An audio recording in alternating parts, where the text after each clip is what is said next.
Diyordu. Selam millet, herkes çok istiyordu. O yüzden yayın açtım. Yayın açmayı böyle izleyicinin de çok olduğu krallıklarda sevmiyorum. Çünkü önceden görmüş oluyor ne yapacağımızı ya da ne Yiyeceğinizi olacağını. alın, açın, izleyin. Ondan kaynaklı çok hoşlaşmıyorum aslında. Ama sizi kırmamak için yine yayın açtım. Umarım sizler de desteğinizi göstermek için birer beğeni, like atıp yorum yazarsınız. Toplanmanız zaten zaman alır.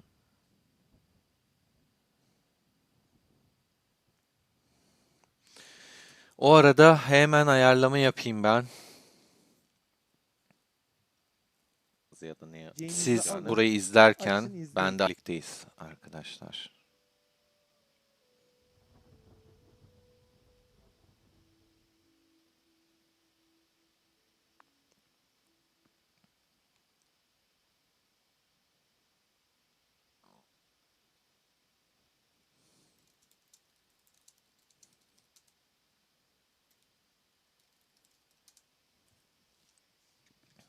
Çok kısa ayarlamaları yapıyorum. Sonrasında sohbete de bakacağım.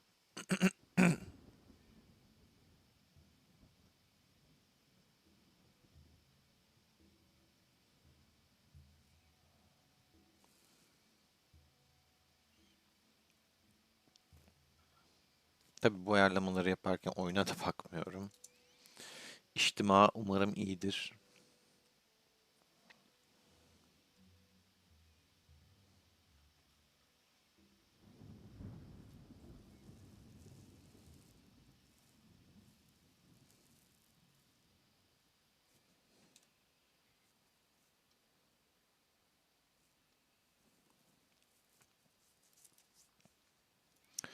Hemen bakalım.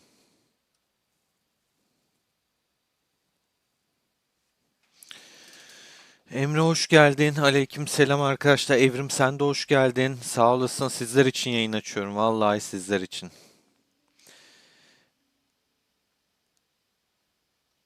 Gerçekten oturup video çekip atardım ama sizlerle an ve an paylaşmak için açıyorum. Bir de çok talep oldu bu şekilde yine. Açıyorum. Şimdi neler yaptık, neler oldu, neler değişti onları da paylaşayım. Çölü de bir göstereyim. Ümit hoş geldin. Sağ olasın. Şimdi Zon 3'e geçemedik tabii. İki krallıkla savaşıyoruz malum. Burası şeylerin bölgesi oldu. 40'la 10. Onlar da gördüğünüz gibi zaten savaşmıyor. Müttefikler. Daha saray açılmadı. 7 saati var arkadaşlar ama zaten bir savaş verdikleri yok. Büyük ihtimal 10-40'a bırakacaktır. Peki biz ne yaptık? Biz arkadaşlar tabii ki pes etmeye gönlümüz el vermiyor. Biz böyle bir ekibiz 26 olarak. Ne yaptık? Sıfırdan arkadaşlar geçtik. Buradan yardır bayrakları dik babam dik babam dik babam geçite dayandık. En azından dedik burada savaşırız, burada bir şeyler yaparız, bir öteki tarafa kendimizi atarız. Sadece şunu göstereceğim size. Bu adam oyuna başlamadan önce, yani çöle başlamadan önce dünya birinciliği için yarışıyordu Stesse ile. İkisi de 704 milyondu. Şu an karatenin gücü kaç? Tahmin edin. 7 günün sonunda karate kaça kadar düşmüş durumda?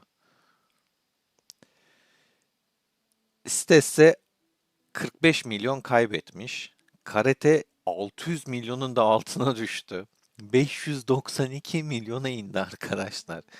Ya adamdan yediklerimiz yani hepsinden yediğimiz askerin haddi hesabı yok. Spear mesela 400 milyonu geçmişti. 402 milyondu. Bir 40 milyon falan da o kaybetmiş. Bizden Froiki 30 kaybetti. Ben yaklaşık bir 7 milyon falan kaybettim. Xavier 10 milyon falan. Yani biz aslında daha az kaybettik şöyle baktığımızda. Angry çok aktif değil aslında. puan nasıl kastı inanın bilmiyorum. Zaten gücü de böyle aşırı azalmış durumda değil. 9 zaten yok. Bu istisna bir kale. Hmm. Bir yandan kahvemi yudumluyorum. Kusura bakmayın. Mutlamadım.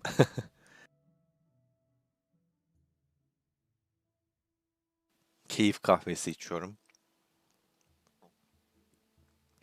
Hatta daha önceki videoları falan izlediyseniz artık Mavkit falan bile T1, T3 atıyordu içtimalara. Yani askerleri bile kalmadı ve iki krallıkla savaşıyoruz arkadaşlar. Altını çiziyorum.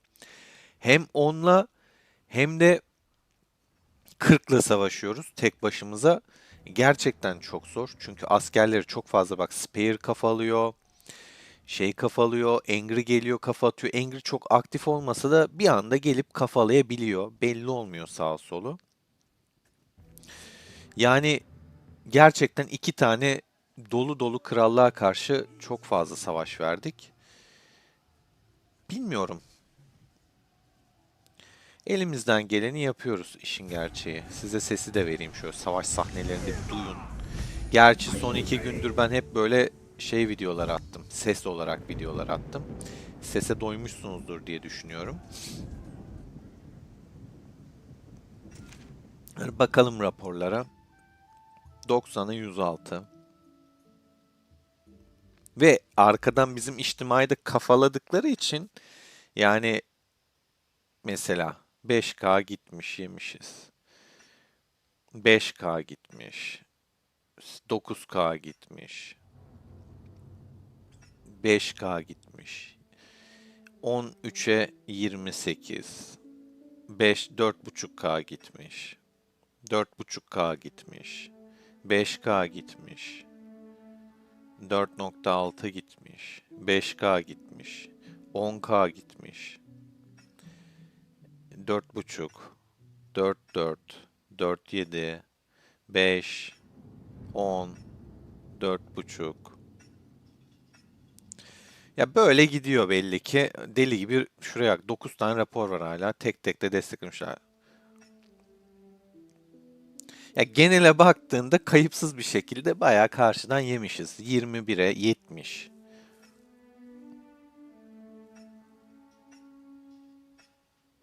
10K'ya 185K. Yani gerçekten bunu baz almayın. Bu tabii ki oradaki askerler bilmeyenler için söyleyeyim. Hani abartanlar falan olur ya. Oo 3,8 milyon falan. Orada surun başında askerler oluyor arkadaşlar. Bir garnizon o kapasite. Ya gerçekten biz genel olarak elimizden geleni yapmaya çalışıyoruz. Şöyle yapacağım. Zaten öldü bu arada. Adam ben hareket edemeden.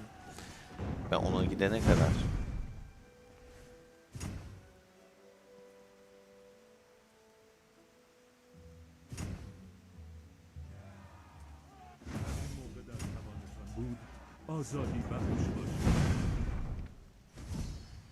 Counter'ım ama önemli değil benim için.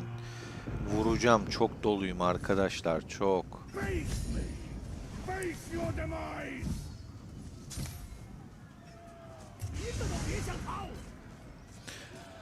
Ha bizde de asker tabii ki böyle wow değil. Şahane bir şey kalmadı bizde de. Ama elimizden geleni de yapıyoruz. Bak bak vuruyor o da. Oktay abimiz Miyamoto'suyla kovalıyor. Miyamoto'su değil de şeyi çok güçlü. Ramses'i güçlü. Ramses sıkıntı. Gidip karateye kafa atmayayım. Aman. Asker şu an değerli. En son isteyeceğim şey kafa atmak olur. Hem de Kiros'a yani counter'ına. Yine bir atıyorum Lubu'yla bir okçusuna kafa atabilirim de. Lubu zaten kırılgan. Bir 10K öldürür.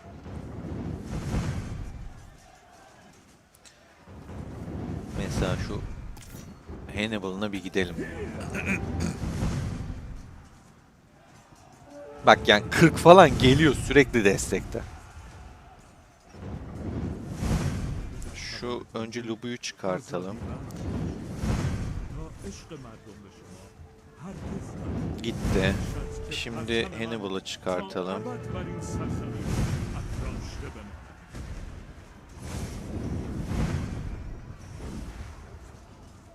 O da gitti. Şu Mavkid'i bir çıkartalım. Mavkid kalmadı.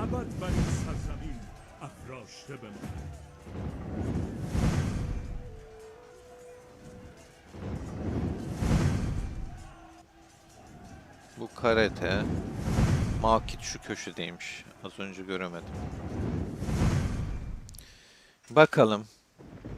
Yani işte kafa kafaya ancak böyle çıkabiliyor. Yani dünya ikincisi adam. Olsun o kadar da. Ben bir balina bile değilim yani baktığında. Bence. Şu yüzüklere bak. Ha, beni balina olarak gören arkadaşlar var. Teşekkür ediyorum. Saygılar, sevgiler. Güzel. Şu anlık kötü bir raporumuz yok.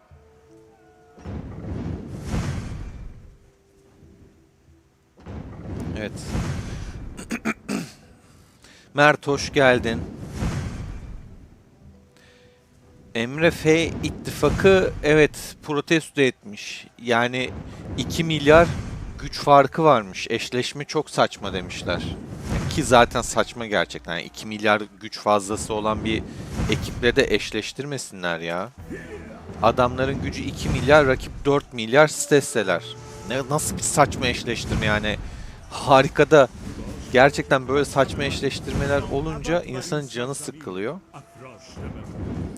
Onlar da şey demiş yani kimseyi eğlendirmeye gitmeyiz. Ki haklılar. Eşleştirme saçma yani. Protesto etmişler o yüzden F ekibimiz. Yani 2 milyar güce 4 milyar güçlü 2 lejyonu eşleştirmezsin yani. Bunun bir algoritması da yok yani. Bu bir saçmalık. Yani 40 puan kazansın diye mi eşleştirmiş? Niye yapmışlar böyle anlamadım. Hani 40'ı birinci yapmak istiyorsa oyun direkt yapsın abi uğraştırmasın. 2 milyar güçlü Lejyon ile 4 milyarın eşleşmesi kadar saçma bir şey yok ki. Hele ki şöyle bir görkemli de yani Lejyon mu kalmadı abi?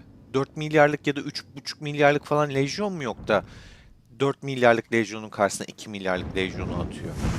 Saçma. Adamlara hak verdim yani mantıklı bir şey yaptıkları. Hani yeri geldiğinde biz savaşıyoruz. Savaşmaktan amacımız kaçmak şey değil ama öyle saçmalıklar olunca da tabii ki insan rahatsız oluyor. Ya sen neye vuruyorsun kardeşim neye? Kimsin de vuruyorsun? Vegito. Counterlayacağım diye Darkstar gel bakayım seni deneyeyim. Ama arkamda da Kiroslar var. Bu ne baba? Karate de vuruyor. Buradan çıkış yok. Ya karate işi çok değiştirdi. Hani tamam okey Kiroslar yine vardı. Biri karatenin Kirosu. Diğer ordular da karate zaten. O işi değiştirdi.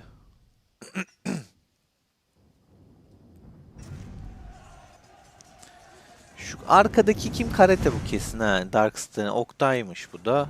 Onu da vuramam. Onun Ramses'i çok sağlam. Ramses'ini kesemem. Kiros olsaydı okeydim ama yok yani.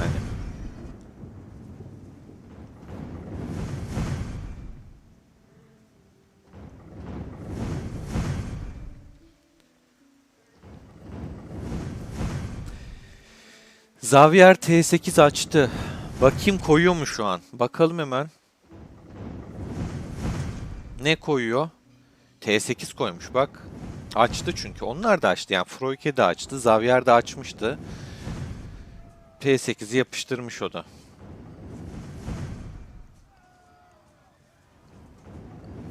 ...66 asker ne ya? Bence de çıkmalı. 66 askeri kalmış yolda. Bizim krallıkta gördüğünüz gibi boş değil yani. 150, 150. 145, 150. 150, 150, 150, 155. Şuradan farm'a göndereyim de. Abi kaynak çok lazım. Bitmiş bir tanesi. En azından 5 seviye bir şey gitsin toplasın.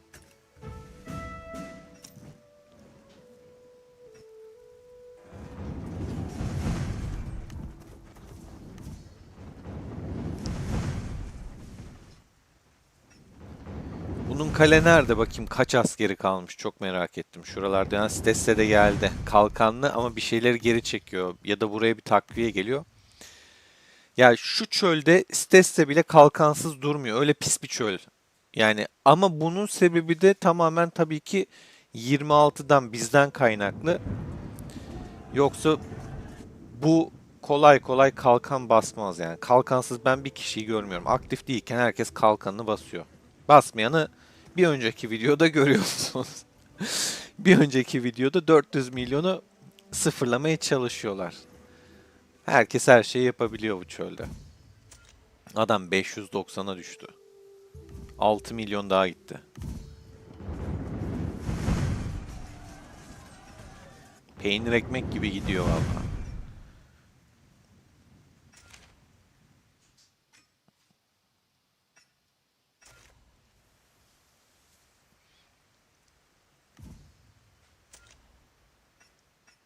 Şöyle bir asker sayılarını güncelleyelim.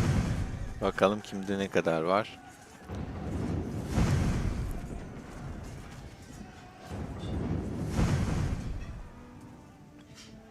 Şu an God King'de T8 yok. Zaten T8 minimum 35 kale seviyesi olması lazım. 34 gördüğünüzde T8 olmadığını bilin arkadaşlar. 34 T8 olma şansı yok. 35'te açılıyor. Spear mesela 36'ya basmış herif. Adam kaleyi 36'ya basmış, yani 35'te geçmiş. Spear Stesse de 36'ya basmış. Ya şöyle söyleyeyim size, bir sonraki görkemde Karate'de 36, Froike'de 36. Şimdi şu an şu paketler var ya. Tabi bunları çekiyorlar. Üstüne şeyden de çekiyorlar. Ne derler? Buradakileri de çekiyorlar. Altın genişlemesini, yol gösterini falan. Adamlar şu an bir tık hızlandı.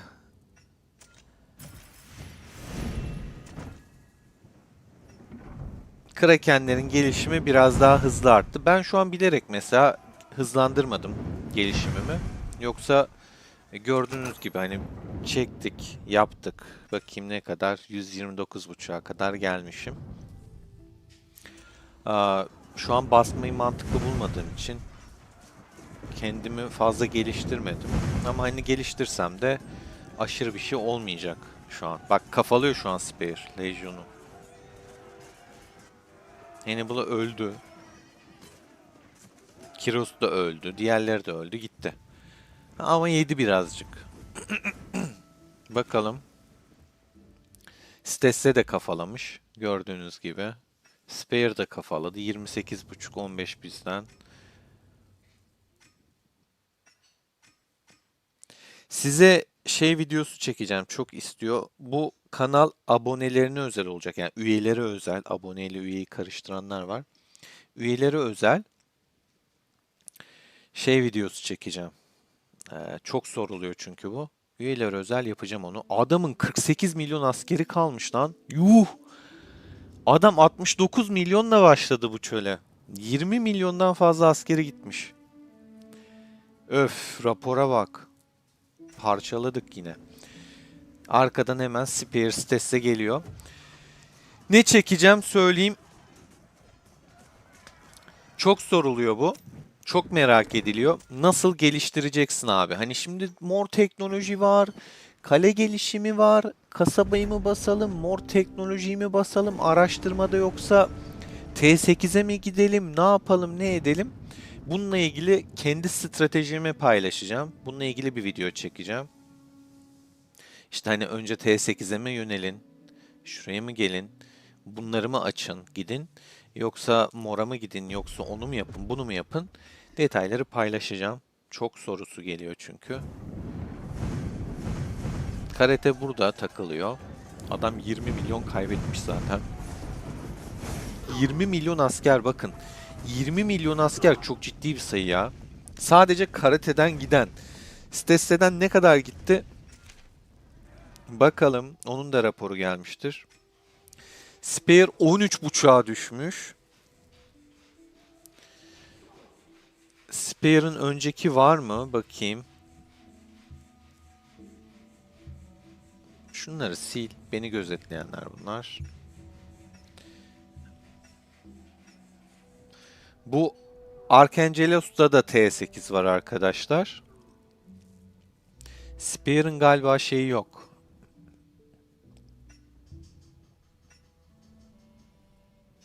Bu da Stesse'nin bana attığı gözetleme.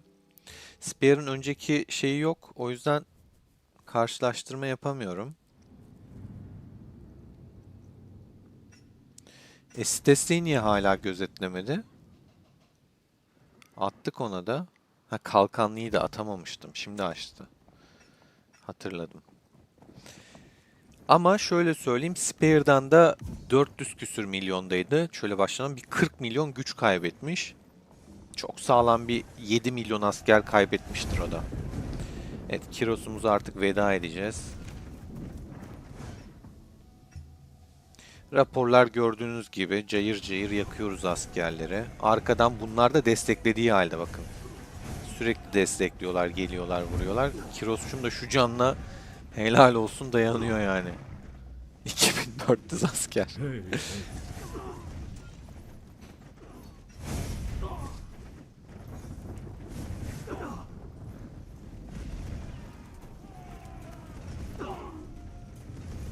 Stesse vuruyor. Bakın Spear kafa attı, öldü. O kafa attı, öldü. Şimdi Stesse geldi. Yani sürekli bunlarla uğraşıyoruz. İnanın çok zor bir çöl bizim için. Yani bir tane krallık olsaydı yanımızda her şey çok daha farklı olabilirdi. Biz tek başımıza iki krallıktan bu kadar asker yediysek gördüğünüz gibi patates gibi dönüyor. Neler olurdu neler ama o cesaret yok maalesef. Baba sen hayırdır ya? Asker kalmadı yani. Hakikaten asker kalmadı. Şöyle yapacağım. Asker dayanmıyor. Şu an iyileştirmeye şey yapalım.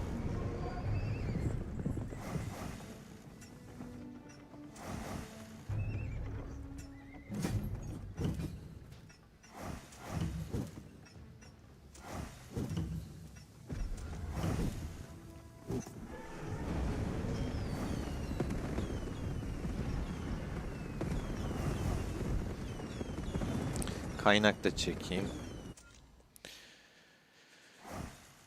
Çok zor, çok.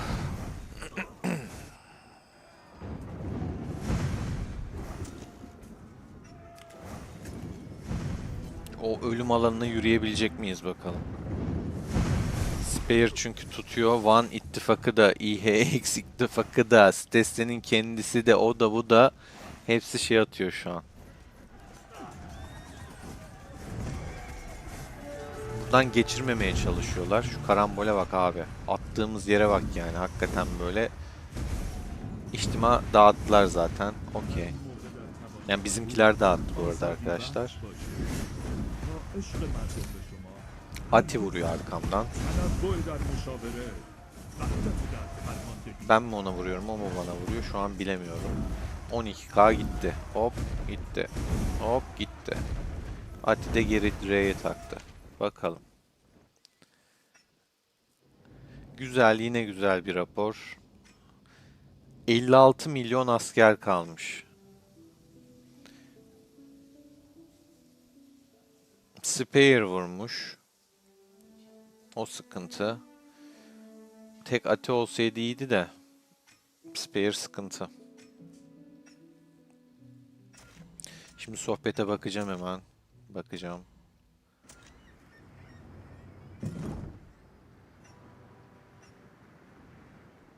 Hadi deneyeyim ya. Sarı gelsin artık efsanevi. Zaten Paso destansıyla döndük. Şükür ya. Ödül hakları iade edildi. Bir tane de şununla deneyelim.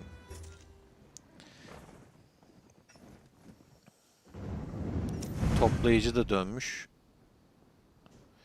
Hemen bir toplamayı da göndereyim arkadaşlar. Ya bu strateji oyunu. Yani savaş kale sıfırlanmasın diyorsan bak Zon 1'deyim. Taktik bellidir. Zon 1'deyim. Dekimiz burada. Hop gidiyorsun, havalanıyorsun. Sargı kampının yanında merhaba diyorsun. Çok zor olmasa gerek böyle şeyler.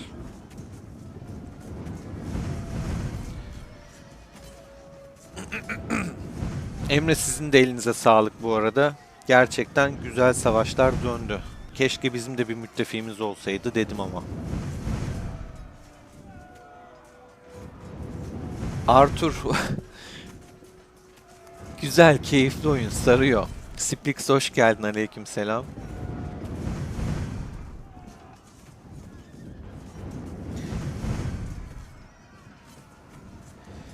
Splix çok teşekkür ediyorum. Eyvallah. Yani ama birincilik şansı şu an yok. Neden? 1,5 milyon puan alacaklar şimdi. Hop, 28 milyon puanla birinciliğe geçecekler. Yani daha doğrusu 3 milyon puan alacak da 1,5 milyon bizden fazla alacak. Biz 28'e yaklaşacağız. Bunlar 29,5 olacak. Zor. Ama ilk 3 belli yani. Hemen hemen bir şov böyle istisna olmazsa ilk 3 belli. İlk 3 bu şekilde. Sadece şurada 40 birinciliğe çıkar. 9 ikinciliğe düşecek. 9 farmla birinci mesela. Bu da bir oyunun açığı ve saçmalığı. Adamlar savaş yapmıyor, bir şey yapmıyor. Şu an puanla öndeler. Savaş mı kazandılar? Hayır. Bir şey mi yaptılar? Hayır. İşte oyunun saçmalığı buradan kaynaklanıyor. Galibiyeti hak ediyorlar mı? Hayır. Yani bu şekilde galibiyeti savaş oyununda kimse hak etmemeli. O yüzden saçma mesela o da.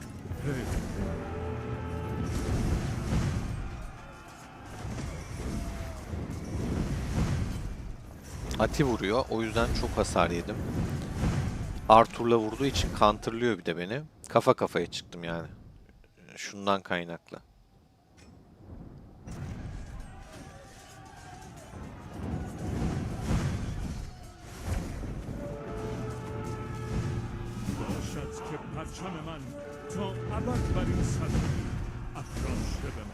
Öldü. Kavki'de dönelim. Ya kılıç mı getirdi? Aynen, Arthur'unu getirdi. Dön dön. Arthur sıkıntı. Counterlıyor yani. Yoksa şu Lubu'yu keselim ama, ay Kiros'u keselim ama Arthur'dan kaynaklı sıkıntı yaşayacağız. Bak, deli gibi fark yedik. Bir de Arthur'una yüklenmiş olduğu için şöyle göstereyim. Yani yüzükleri falan full, bütün yatırımını Arthur'a yapmış resmen. Teçhizat zaten görüyorsunuz. İşte taşlar. 52,2 bu arada iyi bir kudret. Yani gerçekten taşları bayağı yüklenmiş. Sarı 2 yapmış. Yüzük 50. Teçhizatlar 2 tane full. Kırmızı 2 yapmış. Yani şu Arthur'dan sıkıntı o yüzden benim için. Kavkit'in Arthur'unu bildiğim için bütün yatırımını adam bunu bayağı basmış yani. Yüce Dağ 40 basmış. İkinci kompudonun Kiros ama ağırlık Arthur'da. Kiros'a da yatırımını sağlam yapmış durumda ama gördüğünüz gibi Musa'da yüzük bile yok. Yani çünkü bütün yatırımlarını böyle tek tük yapıyor ama yaptığımı mı da sağlam yapıyor. Benim de en başından beri biliyorsunuz hepinize tavsiyem, Kraken değilseniz maksimum 2 tane komp çıkartın. 2 tane kompa abanın. 2 tane sağlam kompunuz olursa zaten tutulmuyor kolay kolay. Mantıklı hareket etmiş. Ha, gücü ne kadar Kavkit'in? Abi 200'e yakın bir gücü var. Ama 2 tane kompa çok asılmış. Düşünün.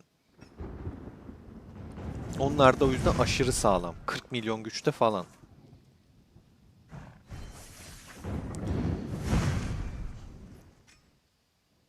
Güzel, temiz.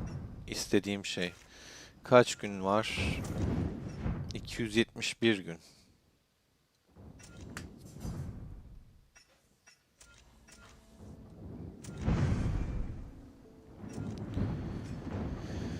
Evet, sohbete bakayım ben biraz.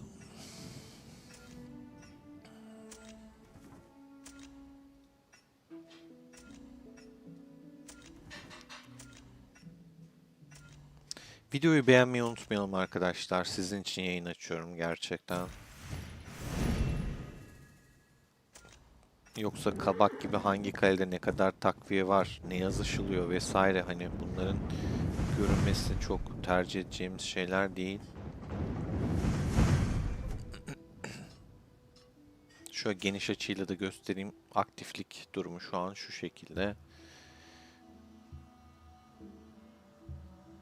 Her yerden çevrilmiş durumdayız. Alanı kapatmaya çalıştık, mümkün olduğunca bayraklar döşedik. Ama tabii ki önceden girenler geride.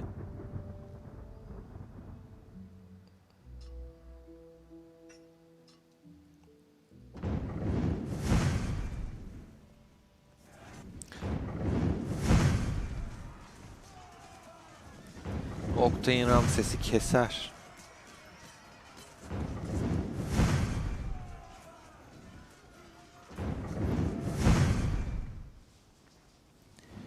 Her gün şenlik var, şenlik tabii ki. Görüyorsun zaten sen de.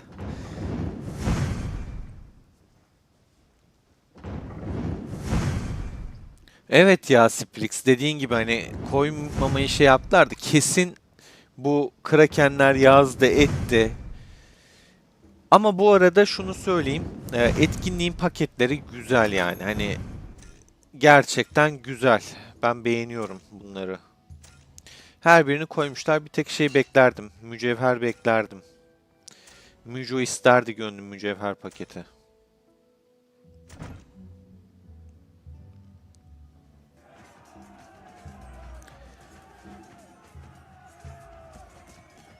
Emre, onun videosunu ayrı çekeceğim. Mor mu, T8 mi anlatacağım, göstereceğim. Ona zaman ayıracağım yani.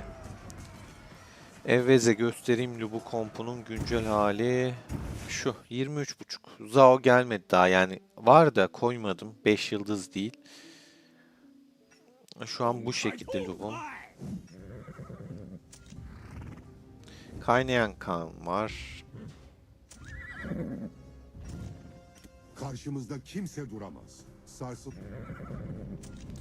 Bunu geliştirmedim bile. Mavi 2 seviyede bir. Biraz Kiros tarafına yöneldim. Bu da aynı şekilde. Bunun seviyesi 10 sadece. Direniş mavi 2. Biri geçen de bana sormuştu. İşte sakin su Kiros kompunda daha iyi değil mi? Ben burada kullanıyorum. Sebebini de şöyle söyleyeyim. Şimdi bunda hasar azaltma, savunma ve can var. Yani sakin su özellik olarak da tamamen defansif bir yüzük. Ama Yüce Dağ kumandanı hasar veren bir yüzük. Kiros'un da biraz hasar çıktısını arttırmak için ben Yüce Dağ tercih ediyorum. Hem savunma yapıyor. Savunma can ayrıyetten burada da savunma yapıyor. Hem de Kiros'un hasar çıktısını arttırıyor. O yüzden. Yoksa mızrakların biliyorsunuz hasar çıktısı zaten bir tık düşük kalıyor. Çok düşük olmaması için Yüce Dağ tercih ediyorum ki Kiros'un eli biraz ağır olsun, vurdum mu oturtsun diye. Zamanla sakin suyu geliştirdikten sonra belki arka tarafa işte Villa'da daha farklı bir şey de yapabilirim. Çünkü binekten kaynaklı da şimdi karşı atak şeyi var. İkincil vuruş mesela. Karşı saldırı hasarı çıktısı yaptığı için belki Villa'da işte bunu takıp daha sonrasında sakin suya geçirebilirim. Şu an Kiros'umda bu takılı. Yeni geliştiriyorum bunu da. Çünkü başka bir tane süs takılıydı. Onu geliştirmiştim. Göstereyim. Onu Musa'ya verdim. Düzeltiyorum ya. Vlad'a verdim. Bu 11 seviye. Vlad'ı geçtim mi? Şuradan bakmak daha kolay olacak. 34 seviye direniş var bunda. Sarı bir.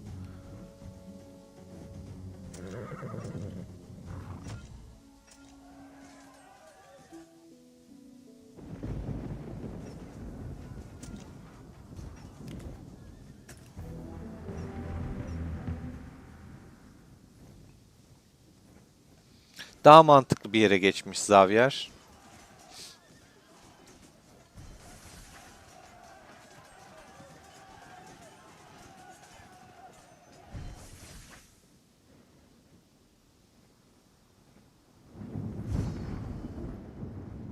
Takviye fullenmiş o zaman atamadığıma göre. Full. Evet.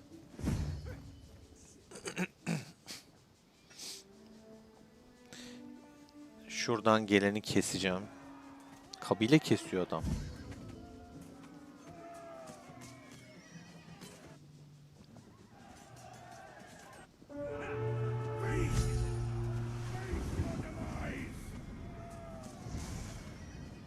Face me! Face your demise!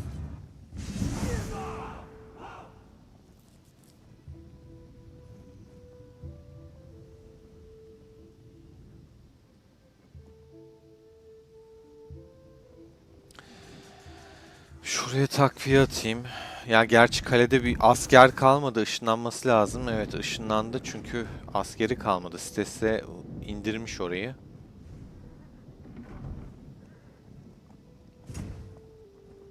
Bakayım deneyeyim yarı canlı. Yarı candan bile azmış mı? Face me! Face your Tek attı lan resmen bana. Tek yedim.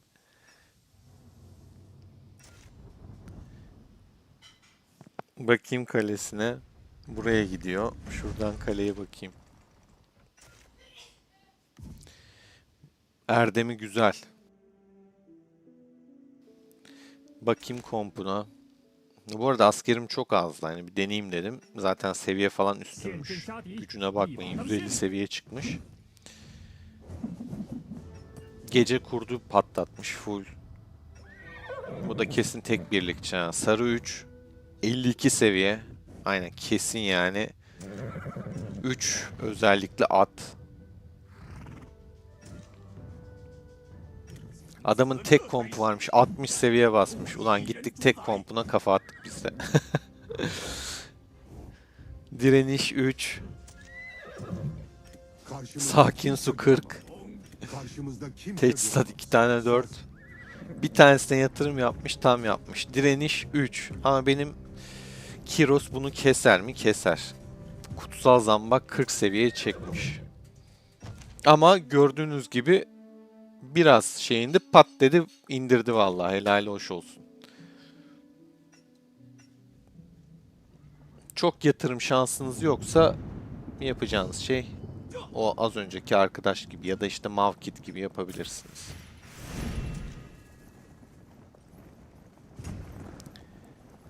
Sağdan soldan sıkıştırıyorlar.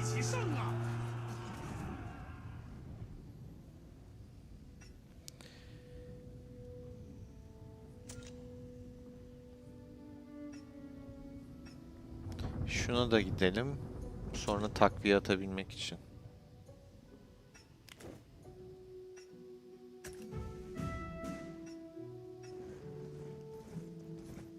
Şimdi kafalayacaklar. Savunma basmadım bile ben ya. Bir savunma basayım.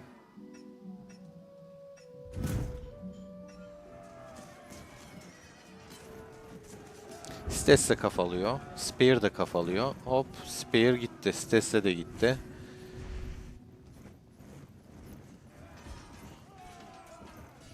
Kalan birlikleriyle kafalıyorlar. Hop, o da gitti. Hop, bu da gitti. Şu da gitti derken bizden de 7 yani. Ama biz şimdi burayı yok ederiz. Hatta şöyle açalım.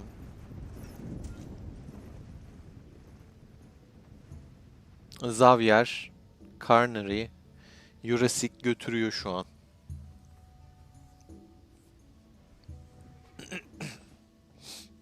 ...524k öldürdü bile. Karşıda zaten asker kalmadı.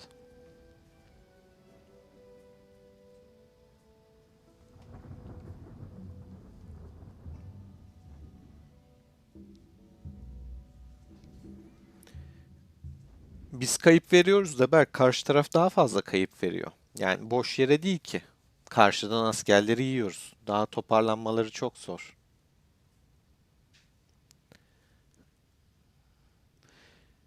Ghost hoş geldin.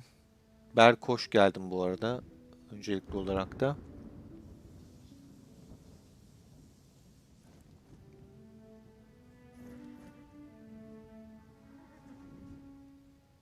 Hey, Naci bizim aktif sayımız iyi bu arada.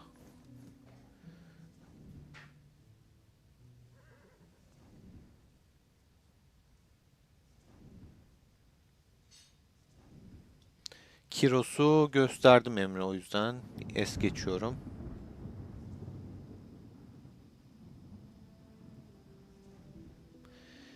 Belli ki sen 9'dansın Naci, de sizin gerçekten çok pasifsiniz ya. Yer değiştirseydik de biz 40'ı tutardık. Siz yine ona kapıyı verirdiniz. Bir şey yapmadınız ki zaten.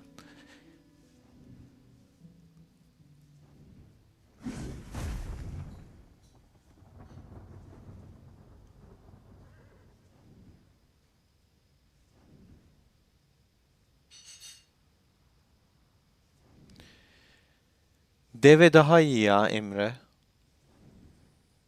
Ahmet hoş geldin. Çok mantıklı Ahmet. Kılıç zaten ileride çok güçlü. İyi de ediyor. Skip de geliyor. Uçuruyor yani o kompu. Lagerta da gelecek. İkisini çekersin.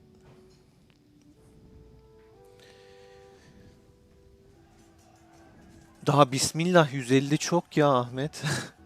Tek kompun varsa çok yanlış alımlar yapmışsın büyük ihtimal.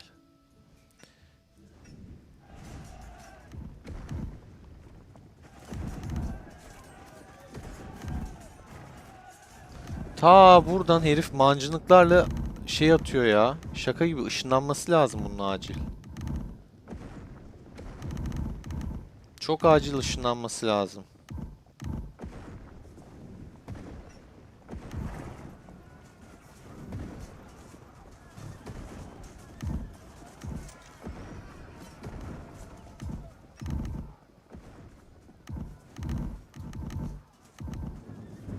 Kalesinin canı gidiyor boş yere ya, görmüyor.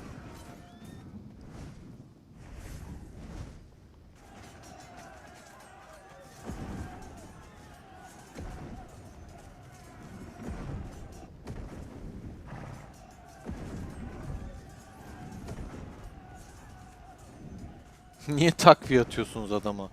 Adam mancınıkla vuruyorlar.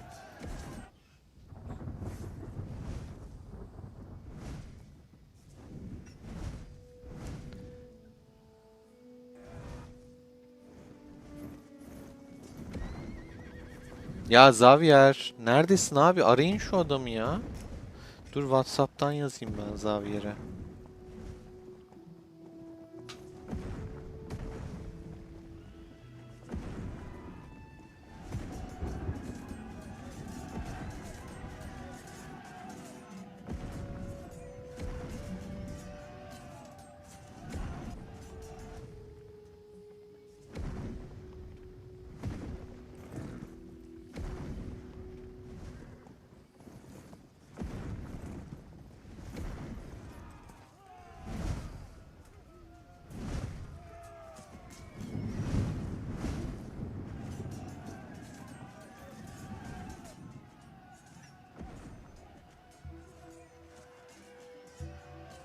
Yok vallahi görmüyor. WhatsApp'tan da yazdım ama.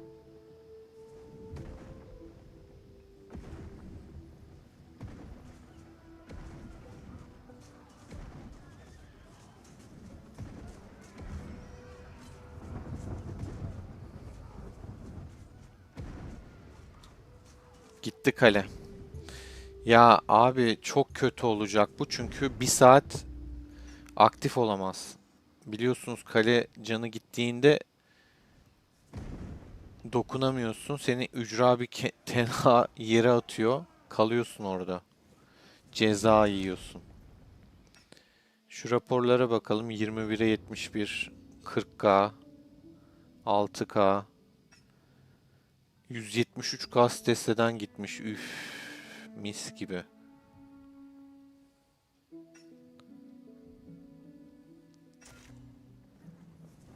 Abi şu an canım bayağı sıktı.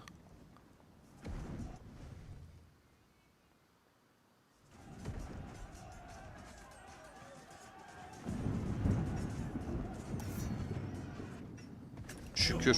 Şükür gördü.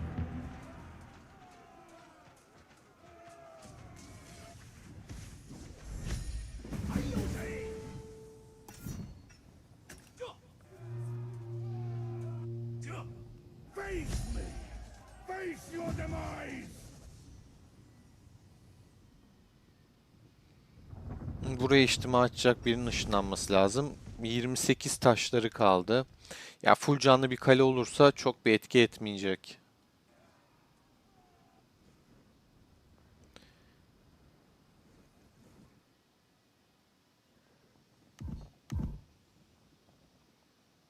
...44,5K kaldı sadece.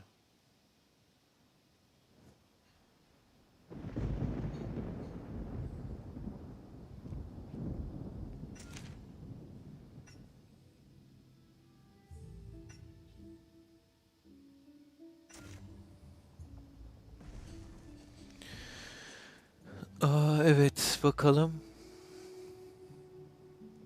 Zhao Atilla yerine geliyor Evez'e.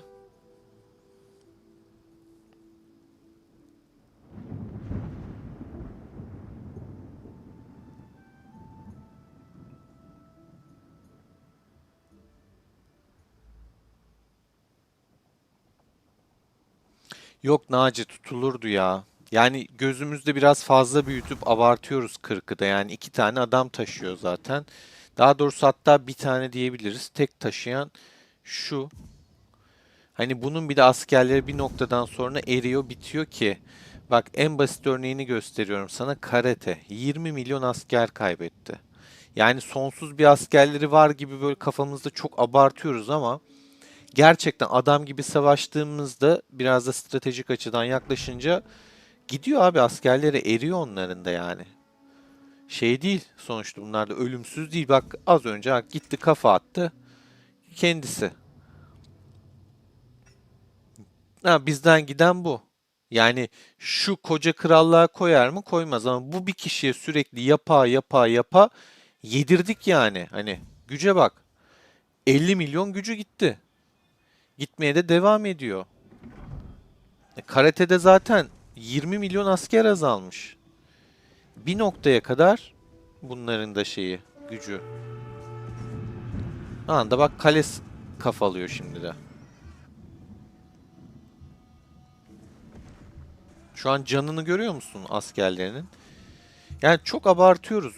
Gözümüzde aşırı böyle büyütüyoruz bence. Sonuçta bütün krallık şey değil, Stes'te değil. Stes'te bir tane. Bir adam var. Şimdi bir takımda Cristiano Ronaldo var. Diğerleri de böyle orta düzey oyuncu. Bizim takım iki tane sağlam, hatta üç taneden bahsediyorsun sen. Üç tane iyi takımla. Yok abi öyle bir şey olmaz yani. Alınır. Alınmayacak değil de. Şu an bizim yanımızda atıyorum 42 olsaydı, 42 çok güçlü bir krallık. 46 olsaydı 40'ın içinden geçmiştik. Bu arada 40'taki arkadaşlarım kusura bakmayın ama geçerdik yani. Net geçerdik. 46'da John'lar var zaten. John gayet güçlü savaşçı. 42 de aynı şekilde çılgın kadro oldu. 100 tane 100 milyon üstü kale var. Yer bitirirdik aktiflikle. Ne kadar dayanacak ki?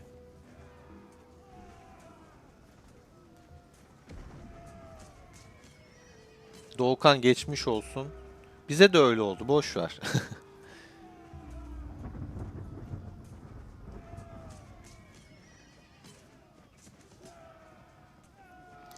App Store'dan yapma bak. Linki şeyde var. Kaydol. Ne derler? Direkt bak açıklamada referans linki yazıyor. Tıkla oradan pazar oyuna gir. Üyelik aç. İndirimli bir şekilde al. App Store'dan alınır mı ya? Gözünü seveyim. Sen alıyorsun 4,5, biz alıyoruz 3,5. 1000 lira oynuyor 10K Doruk'ta.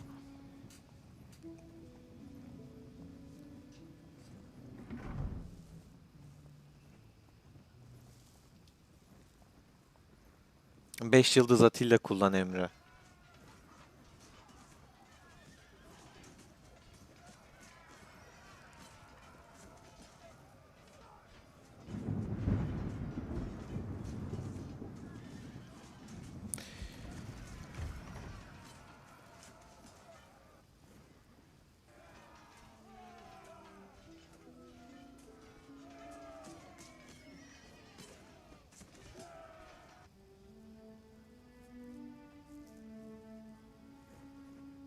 Mateo hoş geldin. Okey.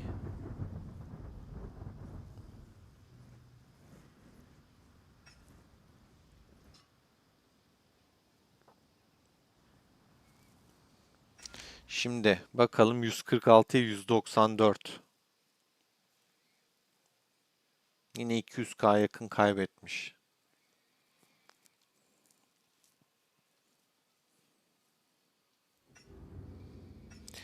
Şöyle Naci, zaten çöl dediğin etkinlikten %65'ini bu askerlerin geri alacağız. Üstüne asker kaybettikçe sana ödül veriyor. Hızlandırıcı da veriyor. İyileştirme de veriyor. Yani sen kaybettiğin ordunun nereden baksan %80'ini geri alıyorsun. %20 kaybediyorsun sadece.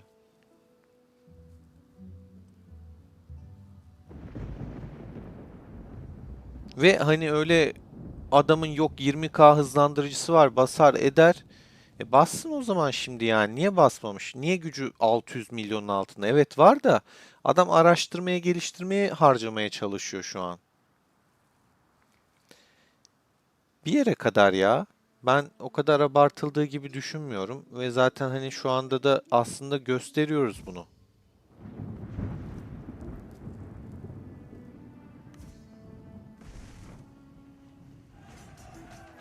Furuike'de can kalmamış ki.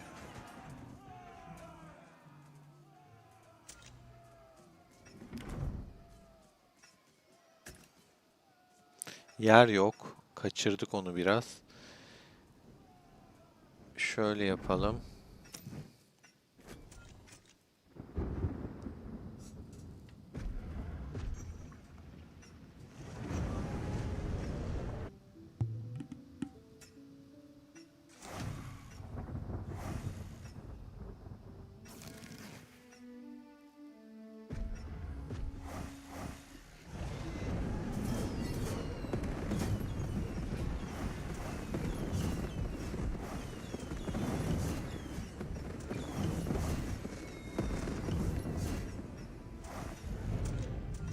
Bak kaynak şeyi var.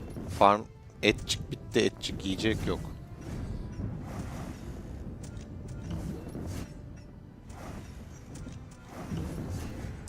Biraz bastık.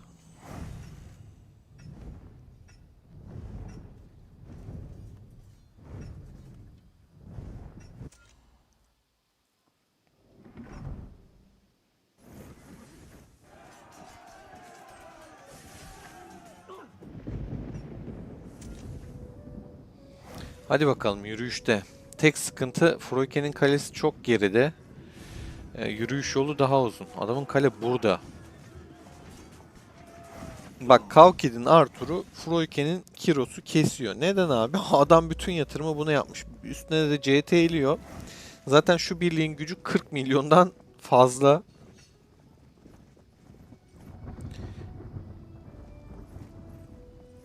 Koca Kraken'i kesiyor. Dünya sıralamasındaki adamı kesiyor. Ama Kiros'un tabii. Bunun altını çizeyim. Sonra şey manşetlerde şey görmeyelim. Kaukid Furuike'yi kesti.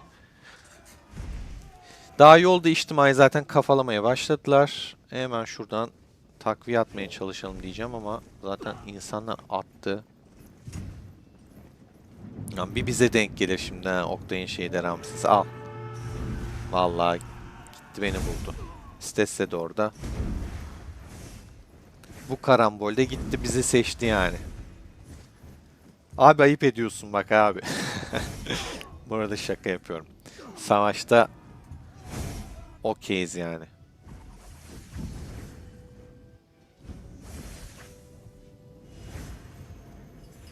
Bugün çok farmını kestim. Biraz gergin olabilir.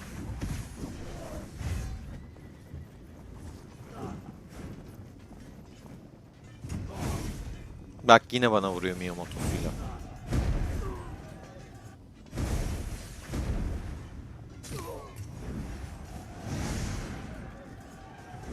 Miyamoto'su çok sorun değil gördüğünüz gibi ama şeyi sıkıntı. Ramses'i güçlü. Ramses'ini sevmiyorum. Lubus'unu da kesiyorum ama şeyini kesemem. Ramses'ini kesemem. Mitos'la bir olup Stes'le bile vurmuş anasını satayım. Gelen geçen patlatmış. Ramses çok sağlam ya.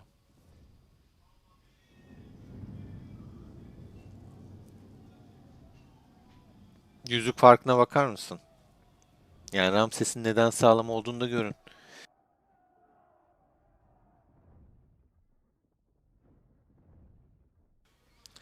Zaten süs eşyalarını görüyorsunuz.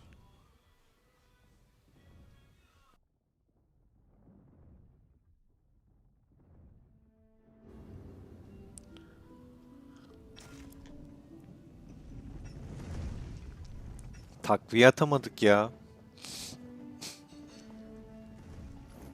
Bak milleti geçiriyor beni kesiyor ha.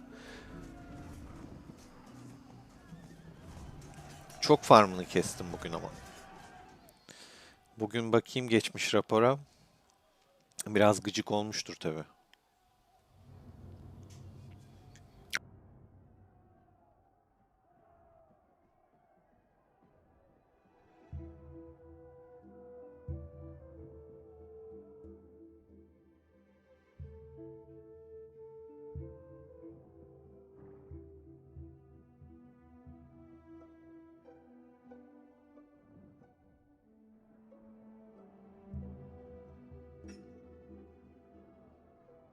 Burada da şey yaparken yine yakalanmışız. Birliklerimi kesmiş. Bak hep vurmaya çalışıyor. Çok farmını kestim bugün. O yüzden her beni gördüğünde bana saldırıyor. Abi niye böyle yapıyorsun yayındaysan? Ayıp değil mi? Ne olmuş 10-15 tane farmını kestiysem yani? Hakkım değil midir kesmek? Daha gidemiyorum. Şunlar büyük ihtimal şeyler. Bazı farm şeyleri. Ona ait raporlar. Mesela. Bu da onundu galiba. Ya da bu şeyin bu Makambi'nin. Bunlar Makambi'nin. Aynen, aynen. Çok yedik ya bugün. Arkangelos'un da bayağı farmına bir dadandım buralarda aynı şekilde. Bak Oktayon, Oktayon, Oktayon. Ne olmuş yani bir 15-20 tane farm kestiysek? Ne olmuş? Bak buralarda. Ayıp abi ya. Vallahi ayıp yani. Ayıptır. Günahtır. Tamam kestik. Tamam ben zevk almış da olabilirim keserken. Bak az önce bahsettiğim olay ne güzel ödül geliyor. Desteği göndertmiyor beni ya. Diğerlerini kesmiyor beni kesiyor. Sohbete dönüyorum.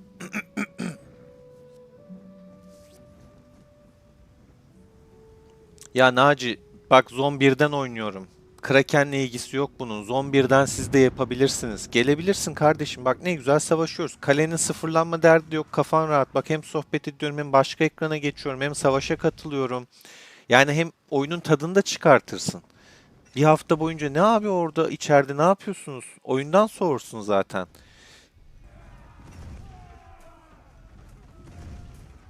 46 sağlam, 42 de sağlam. Emre inşallah tattıracağız size onu kardeşim. 3'e 1 bir vs atalım da bir şu 40'ın içinden geçelim. Bu arada Emre 40'ta mesela. Yani 40'tan da çok arkadaş var. Of Coşkun'um hoş geldin. Yine göstermişsin gelişini. Bak 42'den bahsediyorum Coşkun'um. 42 diyorum. Yani 3 vs 1 ben de çok istiyorum. Şu 40'a bir şey yapmak istiyorum yani. 40 için de güzel olur. Yani bir yenilgiyi tatsın adamlarda.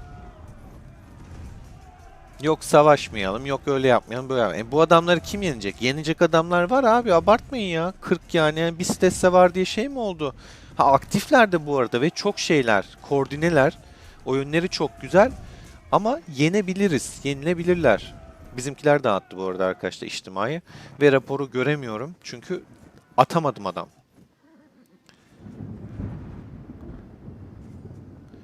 Şu birlik yüzünden içtimaiye gidemedim. Şu sıkıntı değil de şu sıkıntı.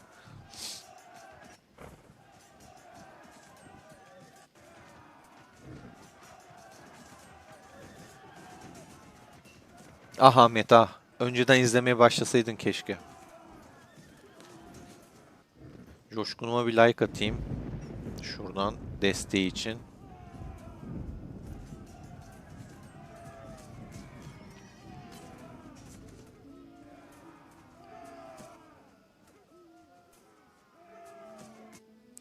Ya bu çölde de 10 bizim tarafımızda olsaydı daha güzel olurdu. O zaman belki 9 da hani kabuğundan çıkardı. Bilmiyorum artık çıkar mı çıkmaz mı.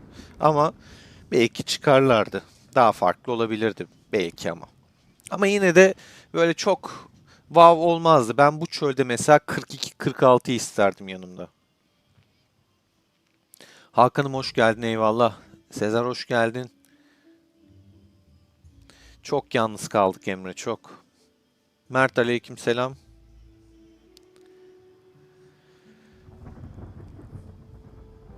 Şöyle de bakayım puanlara bakalım. Celal hoş geldin. Vallahi coşkunum ya. Ah ah gözler 42 yaradı. Ama zaten büyük ihtimal şimdi göçten sonra bu Görkem'i şeye göre eşleştirdiler. Biraz geçen sezona bakıp da eşleştirmişler gibi geldi bana. Esas şimdi oturacaktır. Biz üçüncü bitirirsek bir süre 40'la denk gelmeyeceğiz. 42 ve 46, 40'lı bence aynı torbaya düşme ihtimali çok fazla. Bu sefer şunu kaçırmasam diyeceğim de yer kalmamış yine ya. Abi sohbete dalıyoruz yer kalmıyor. Bak T8'ini patlatmış adam koymuş buraya. Froikemizin T8 de burada. Başka da T8 yok şu an zaten bizim krallıkta.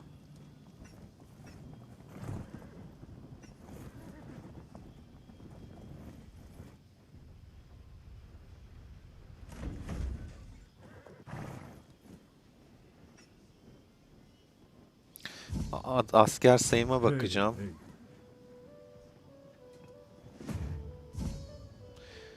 Bir yandan da tahriyimizi yapıyoruz. Bu arada seviyorum ha. Şakasına yapıyorum.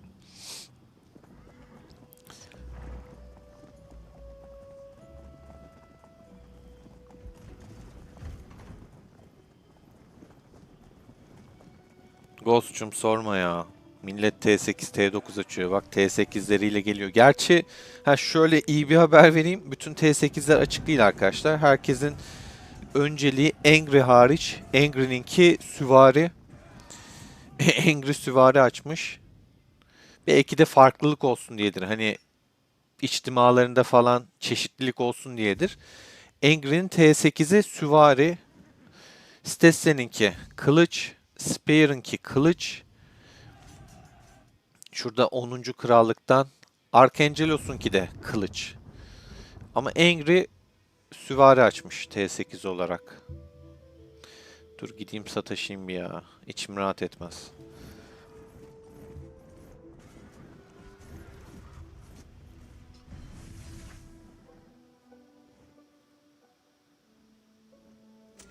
Yer var mı? Var şu an.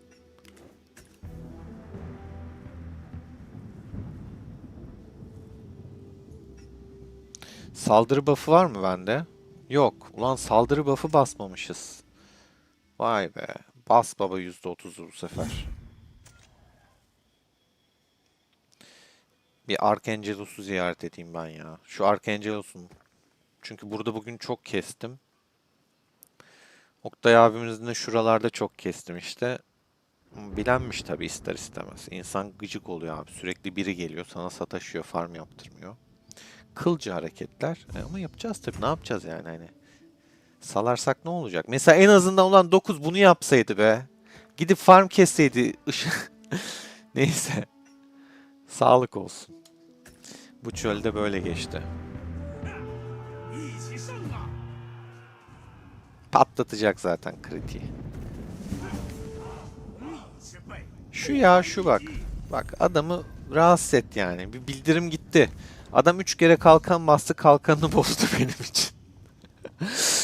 Çok sinir bozucu bir şey.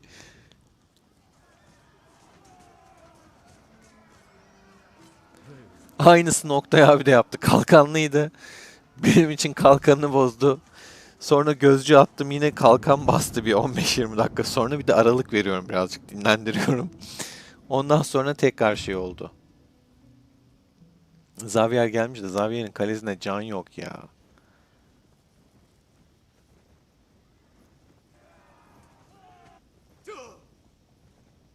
Adam kalkanını bozdu sonra. Haklı vallahi kızmakta sonuna kadar. Kaçtı yetişemeyeceğim. Karate çıktı anasını satayım. Kalenin içinden bir anda karate belirdi.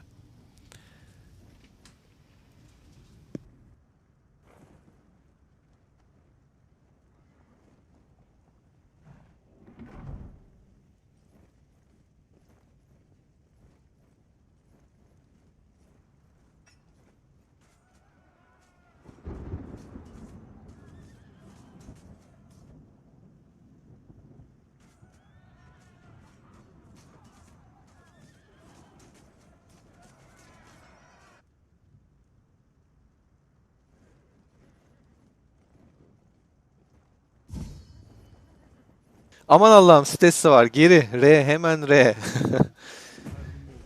بان بود آزادی بخش باشد تا عشق مردم به شما هرگز محو نشود.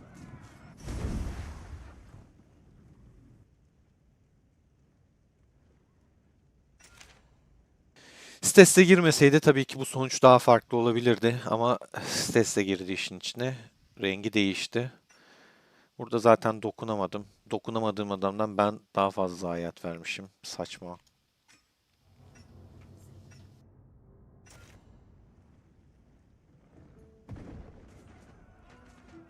Hemen içtimaya katılalım. Hemen yer varken hemen gidiyoruz.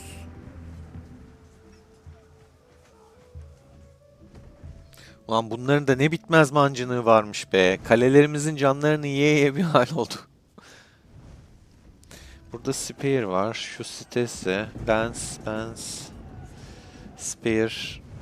Gir çık vuracağımız bir şey de yok ki. Yaklaşsam bunlar aynen şu an Froggy olan. Froggy ile Froggy'yi karıştırmayın arkadaşlar. Froggy düşük. Daha düşük tabii ki gücü. Froggy değil. Mayhem'e patlatırım ama ha. Önce şuraya. Sonra şöyle. Ama çok dikkat çekti. Hepsi geldi. Askerler kıymetli arkadaşlar. Keyfe keder veremem şu an. Hop bir daha. Bir kritik patlatsa, bir 3-5 can yese zaten iyi olur. 2K yedik. İyi. Güzel. Güzel düştü. 17'ye kadar düştü. 16.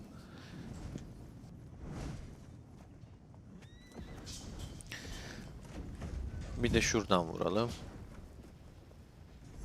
Zaten bununla çok şey yapamadan düştü gibi bir şey olacak. Ama şu arkadaki çok vuruyor. İstessenin Süleyman'a vursak bizi mahveder. Onunla uğraşmayayım hiç. Asker kaybetmeyeyim. Abi çok attı buradan. Neyse. God King'in şeyi full zaten.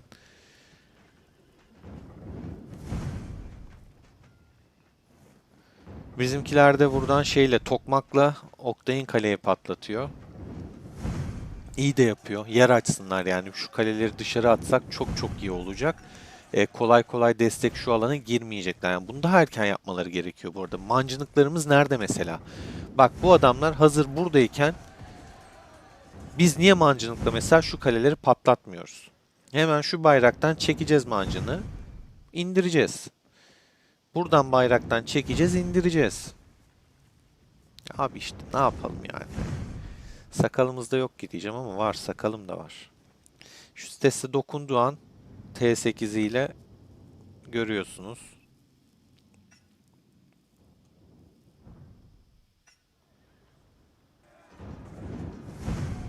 Sohbete dönelim biraz. Ha, çölde kim önde onu açacaktım. Hemen açayım. Çölde tabii ki 40 önde. 63.2 milyarla. Sonra 10 geliyor. Sonra biz geliyoruz. En sonunda da 9 geliyor. Sıralamaya baktığımızda 3,5 milyar, 3,2 milyar, 3,1 milyar, 3 milyar. Zaten sonra 5.'de tık diye 3 milyarın altına bir anda iniş oluyor. Yarıya kadar düşüyor neredeyse. 1,6, 1,4. Angry dediğim gibi hani böyle aşırı aktif bir kale değil. Ya 40'ın herkesin böyle aslında korkuttuğu şu ve şu arkadaş da çok aktif. Ama esas bu asker sayısından kaynaklı. İlk 10'da bu şekilde arkadaşlar yer alıyor. İlk 11 1 milyarın üstünde puan yapmış. Şöyle ineyim hadi bakalım. Şu güçlere bakar mısın?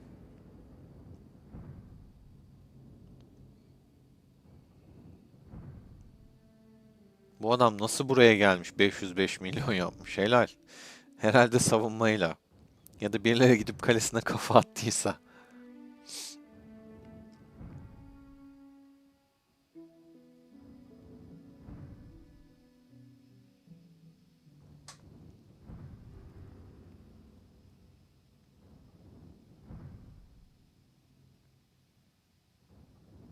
Güçlere bak. Pink de o kadar aktif bir kale değil mesela.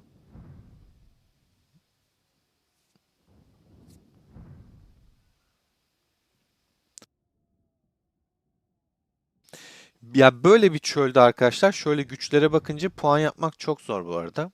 Kasamıyorsun çünkü keseceğin adam da kolay değil. Zor. Kafa tutmak zor. Kale kesmek zor. Bu adam mesela Kraken değil mi? Capius. 254 milyon gücü var adamın.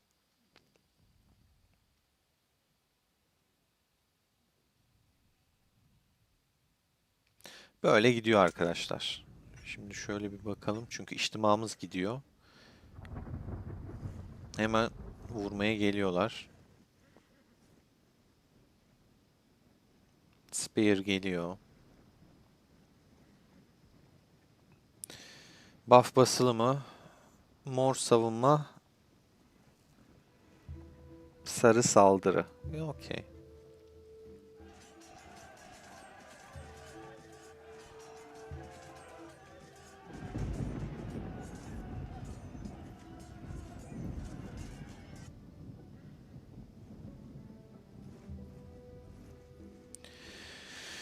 Bir yandan sohbete bakayım.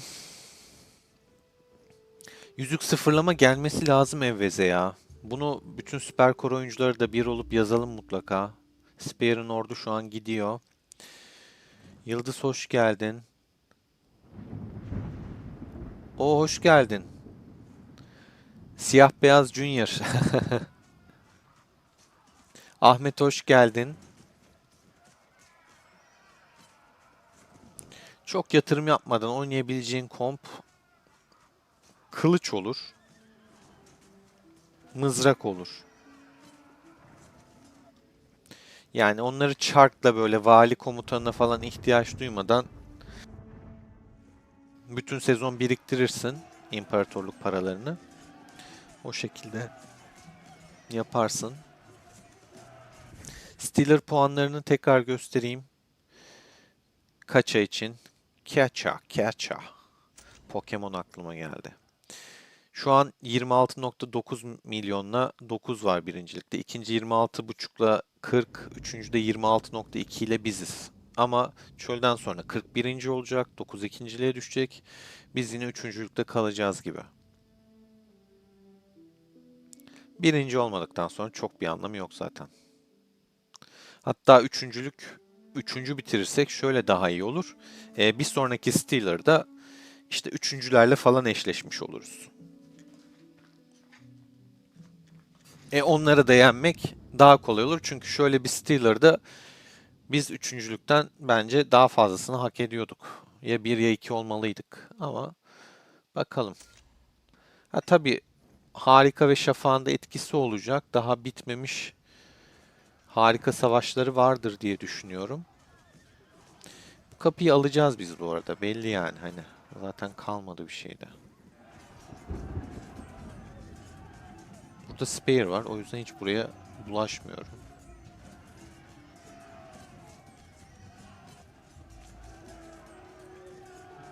Ha, spare gidiyor oradan. Şimdi yok ya, gitmeyeceğim. Asker kaybetmeyeceğim boş yere şu an.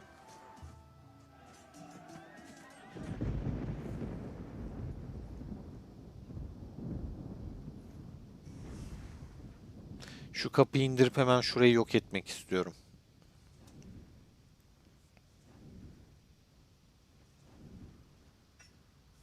Raporlara bir bakayım.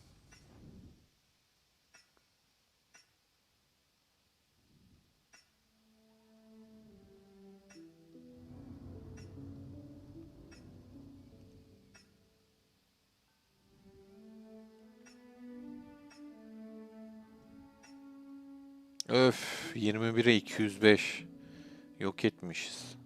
Yani daha da yok ediyoruz. Böyle tek tük atıyorlar. Onları da toplarsan aslında 100k eder. Çünkü buradan 10k böyle ıvır zıvır bir sürü rapor var. Bak yine mesela 5k.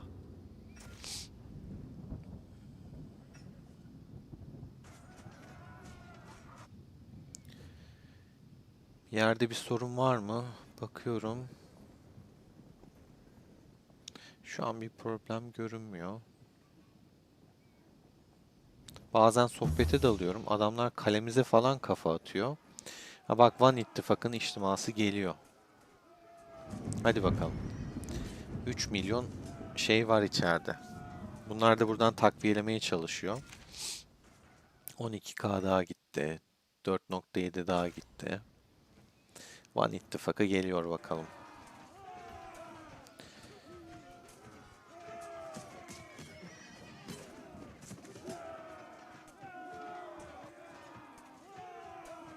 Deli Patron hoş geldin.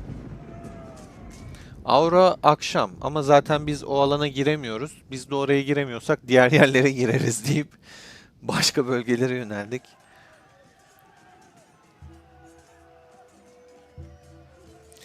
Ben bu sezon çok eğlendim Emre ya. Güzel geçti bence. Yani keyifliydi. Bütün krallıklarla karşılaştık neredeyse. 2 ile savaştık. 9'la denk geldik. 5'le de geldik galiba bir ara. 10'la bir kapışamadık. Onun dışında bak, buradan da geliyor, buradan da geliyor. 3 tane içtima bizim içtimaya geliyor ya. Şöyle baktığımda ne kadar kalmış? 57k kalmış bende. Xavier'in 125k var. 105k Spoton. Froike var. 173k. Ya 3 tane içtima geliyor. Bir de kapı aynı zamanda, ama bu kapıyı alacağız birazdan. Çok az kaldı. Bir de üstüne dışarıdan da kafalamaya çalışıyorlar. 738k'ya kadar düştü. Yetişebilir mi? Bakayım. Yolda da Arkangelos var ya. Üf. Hem de mızrak anasını satayım, 2 tane. Aldık kapıyı çok şükür. Hemen şimdi içeriye geçmek istiyorum.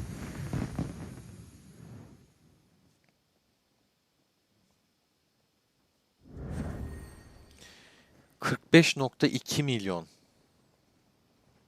23.4. Hey maşallah. Hey maşallah. Froike 7.2. Tabii ki açık arazilerde falan savaşıyorlar. Çok şey yapmıyorlar. Güzel ya. Sağlam öldürme yapılmış yani.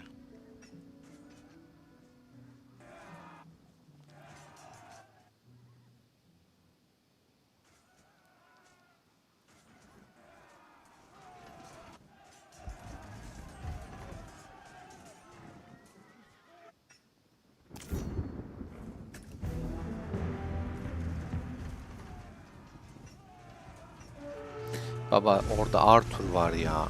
O sıkıntı. Arthur 7 bitirdi şu an. Yani bir de T8 o.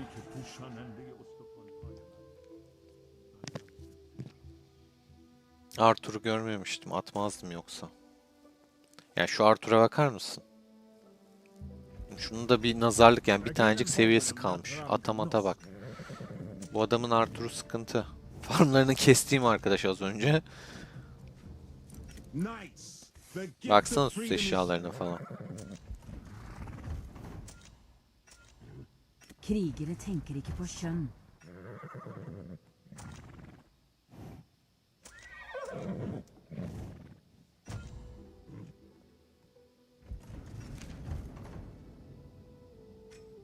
T8 sıkıntı yani.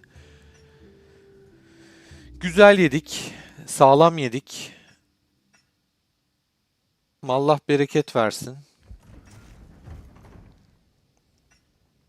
Biraz hastaneyi iyileştirmem lazım. Kim dönüyor oğlum?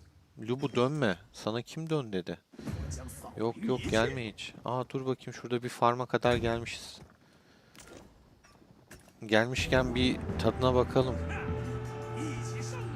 Bir de şunun tadına bakalım.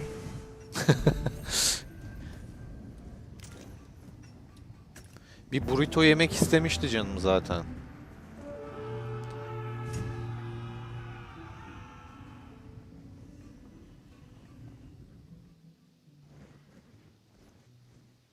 Bu Kiros, buna şey yapmayayım. Kavkid'in Arthur'u bu da. O yüzden ne yapıyoruz? Yönümüzü hemen şuraya doğru çevirelim.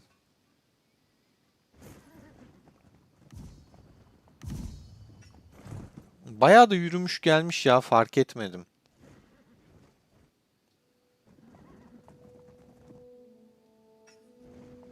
Şimdi ne yapacağım biliyor musunuz? Şuradan o geleni gördüm ya. Hey. Asker basacaktım gerçi biraz ama neyse. Arkangelos'a hiç bulaşmama gerek yok. Yer beni. Bu kim? Kavkid. Buna da hiç bulaşmaya gerek yok. Sen nerede kaldın? Burada kaldın.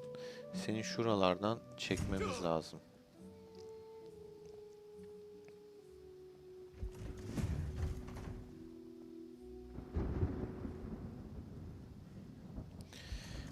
Bunu da bizimkiler hemen gidiyor. Ama ben gitmeyeceğim. Burayı zaten silip süpürmüşler bizimkiler.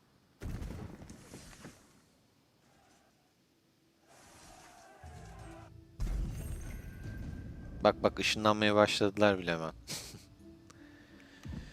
Aslında şuraya evet gelsem bakayım boş toprak. Buraya bayrak atalım. Burası bayraksız olduğu için herkes gelir. O sıkıntı olur. Bizimkiler hemen kesmeye başladı. Ama yani mantıklı değil. Şu şekil olacak. Şimdi bunun kaleye girecek bu. Ben söyleyeyim size. Hiç mantıklı değil. O yüzden baktım. Önce bir toprağa bak güzel kardeşim. Toprak boş mu değil mi? Toprak boşsa, arazide boşsa bu adam da buraya gelecek. Geçmiş olsun. Ya işte mantık. Yanlış hareketler. Nasıl destekleyeceğiz şimdi bunu?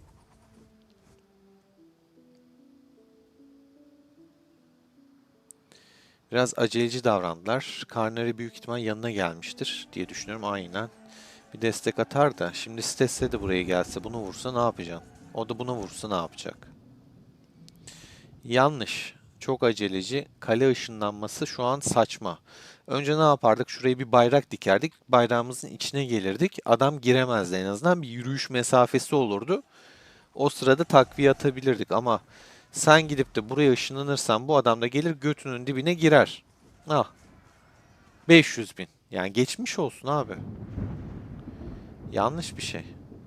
Çok yanlış. Şimdi Karnırı'ya da döner bu arada. Ve hala da gitmiyor buradan bizimki. Böyle saçma bir puan verme oluyor bu mesela. Buna kızıyorum. Froike'den de çıkalım.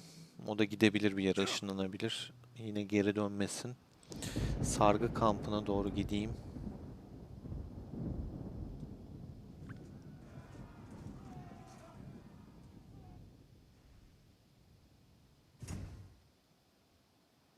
Ya ben asker basacaktım. Bunda askerim az. توانتان بود آزادی Asker بخش basayım. باشید. تا عشق مردم هرگز محروم 110K'ya düşmüş. Çünkü neden? Askerim kalmadı arkadaşlar. Sohbete bakamıyorum şu an. İnanın bakacağım ama. Tabii ne var? Yiyecek de yok.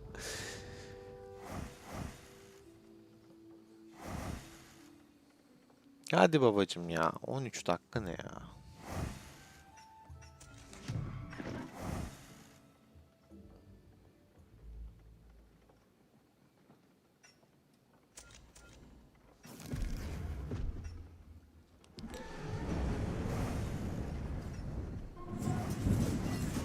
İyileştirme hızlandırmam yok. Ortak hızdan yiyor. O yüzden eğitim hızı harcamak daha mantıklı.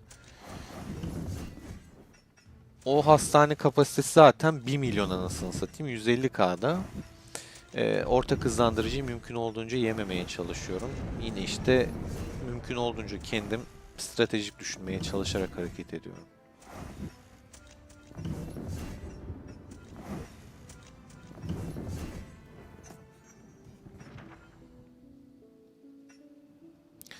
%10K'ydı. Kaça çektik bakayım? Hala 110. Niye artmadı bu? O kadar mı kaybım var benim? Bunda kaç kaldı? 192'de bu. Hah, 194 oldu. Bir bug olmuş.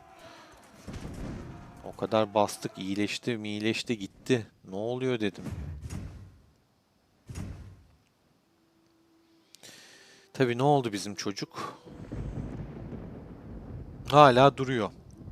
Ha, şu sebepten de duruyor olabilir. Adamın zaten kalesinde artık asker kaybından 1,1 milyon kalmıştır. Hastane kapasitesi bu arada arkadaşlar 1,1 milyon benim mesela. Gördüğünüz gibi.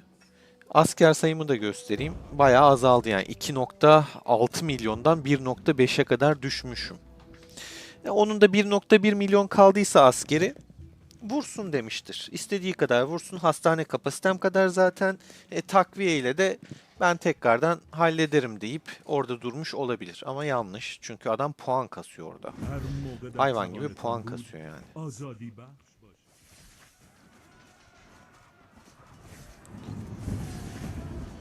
Buralara gidelim biraz şenliğe katılalım. Oo, Oktay abimizin bir kalesi daha mı varmış burada? Mis gibi sıfırlanma kalesi gibi duruyor.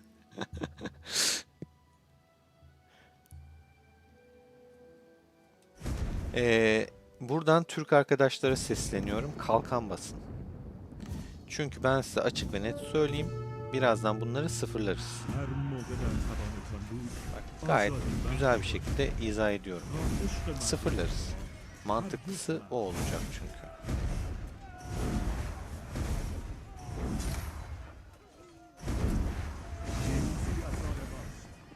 حمله کنید.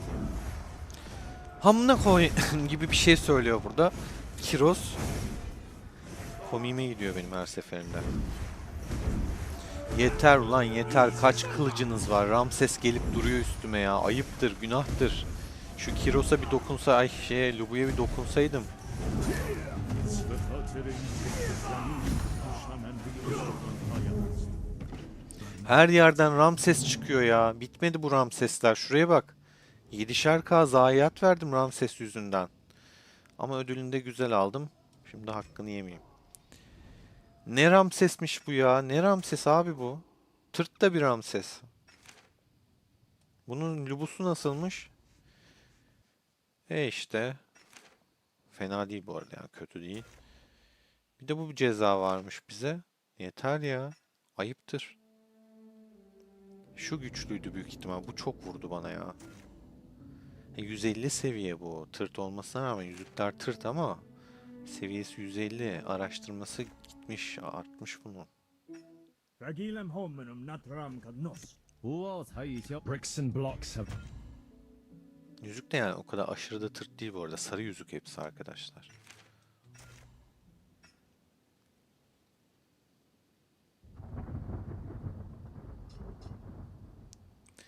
Van IHX Van Spot on güzel kardeşim ne yapıyorsun oradan? Spear de buraya gelmiş.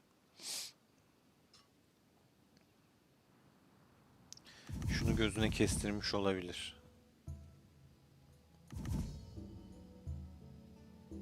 Tatlı gelmiş olabilir. Biraz çekiciliği var. Şöyle bakınca insanın bir tadına bakası geliyor.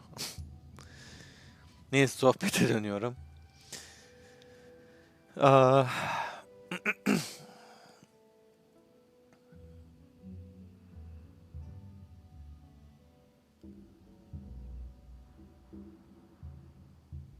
vallahi patron, evet, abarttılar.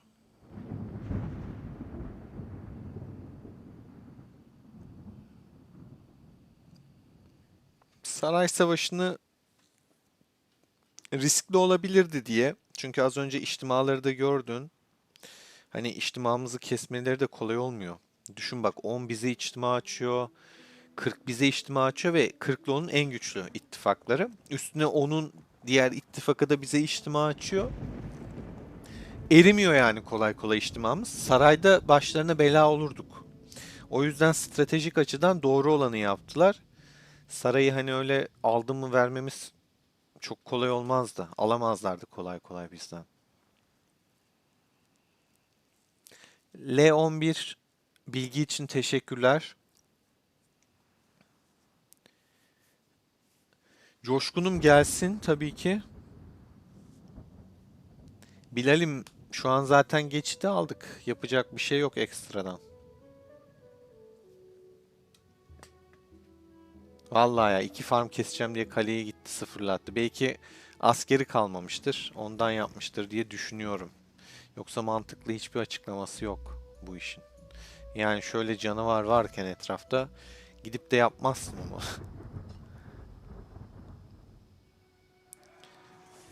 Bakayım şuralar ne alemde.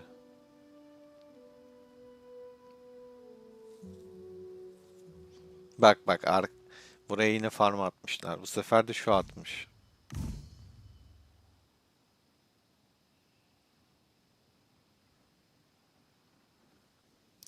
Burayı da kapatıyoruz. Işınlanma alanı çok kalmamış durumda. Güzel. Buraya farm mı atmış? Ne yapmış bu? Ta burada şey yapıyor. Bir tane de burada yapıyor. Hangar buraya inşa ediliyor.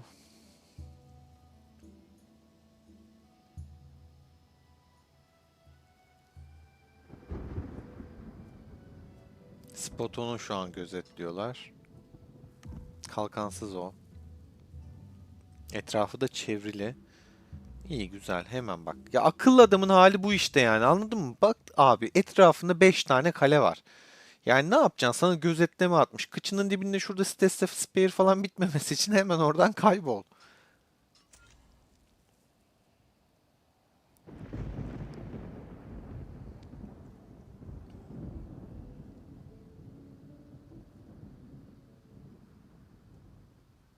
Şöyle genele bir bakıyorum.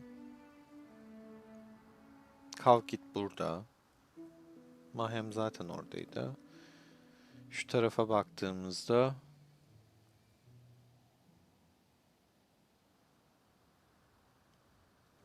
Karate'nin hangi hesabı bu? Ana hesabı mı? Yok. Üçüncü galiba. Stesse falan gitmiş. Evet, saraya gidip bakalım.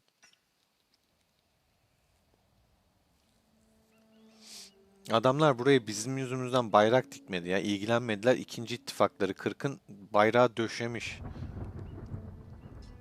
Bizle uğraşacağım diye 2 parsellik alanları var. Şuraya da bir bayrak atarlar herhalde. Bakayım, sitesi buralarda mı?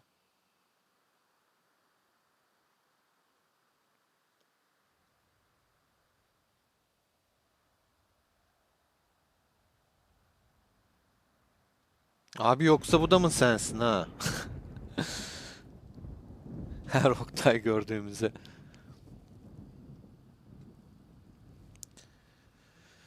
Sitesi burada da yok.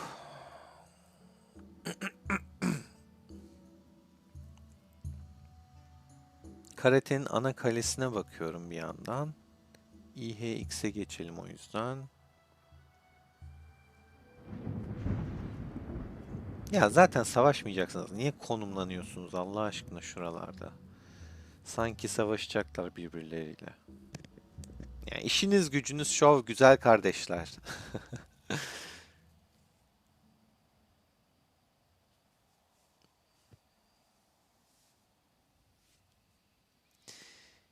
Küçük Kirata geldi. Welcome.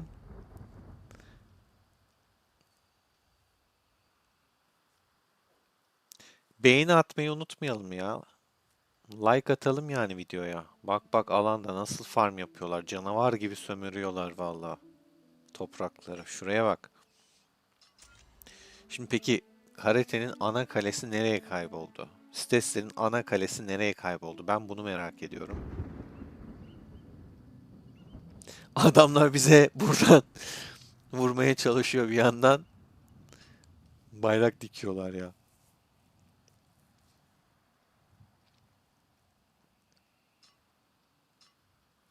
Bir anda ters köşe yapıp buradan köşeden hemen ilerledik. Gerçekten hızlı bir ilerleyiş oldu. 40'ta şuralarda bir bayrak dikiyor. Boğa şehri zaten bir etkisi yok bu arada bize arkadaşlar. Yani şu can falan gelmiyor. Bağlantımız yok çünkü. Haritayı da göstereyim şöyle. Nerede ne kadar ölü var. Burada 6 milyon öldürmüş God King. Vurmuş bir yerlere. Birilerinin kalesini sıfırlamış büyük ihtimal. Burada bir şey yok. Esas olaylar şurada döndü. 120 milyon asker kesmişiz. Hani diyorsunuz ya adam kaybediyorsunuz asker. Karşı taraf daha çok kaybediyor. Şuradan üçünü toplasan 53, 48, 101 eder. 104 etti bununla. Yani Allah Allah 9 nereden gelmiş? Bir tane kale mi vardı burada? Ne oldu 1 milyon, 1,5 milyon? Buradan 104 milyon mesela. Üçünün toplamı 104 milyon öldürme yapmış. Biz 120 milyon öldürmüşüz.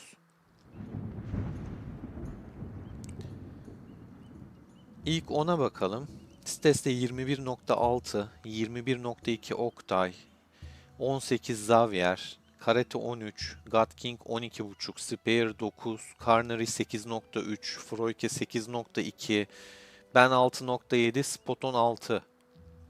Toplamda biz daha çok öldürmüşüz yani işin gerçeği. Zaten burada toplamı var yani. Burada ne olmuş? Burada Karate bu kaleyi sıfırlamış belli. İkisi arasında savaş var sadece. 6.3 milyon asker ölmüş. Bu kale patates olmuş.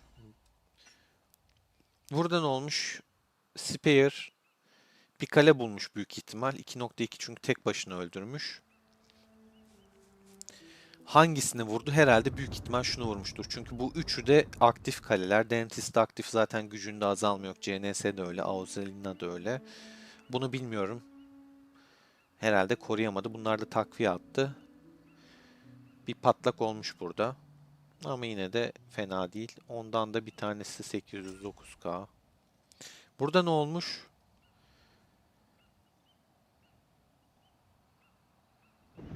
Dokuzla 10 arasında birazcık bir şeyler dönmüş. Şöyle gördüğümüz gibi. Gerçi bizden de bayağı bir şey olmuş. Yani 9 kadar olmuş. Öyle ciddi sayılar değil. Farm savaşları gibi bir şey olmuş işin gerçeği. Döngü kulesinde ne olmuş? Hiçbir şey olmamış. Geç. Sarayda ne olmuş? Tatlı atışmalar olmuş gibi bir şey olmuş yani. Bir cacık yok. Burada ne olmuş? Burada da hiçbir şey yok.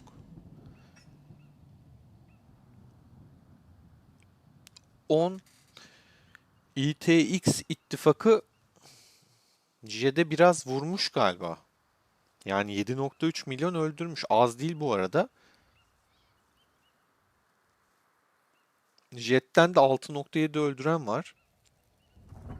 Bir sürtüşme olmuş bu arada. 12 milyon çünkü öyle çok az bir sayı değil.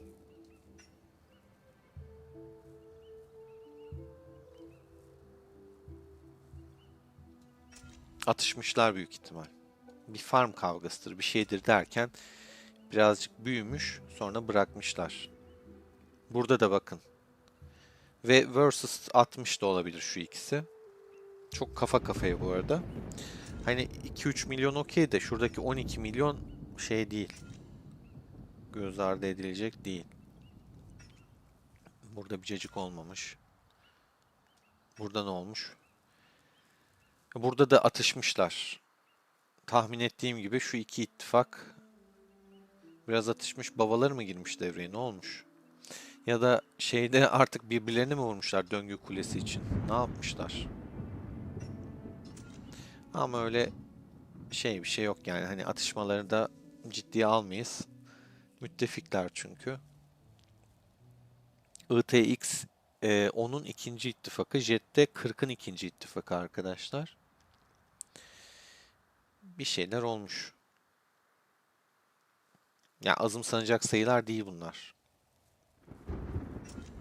Burada versus atmışlardır. Aynen bak vs atmışlar.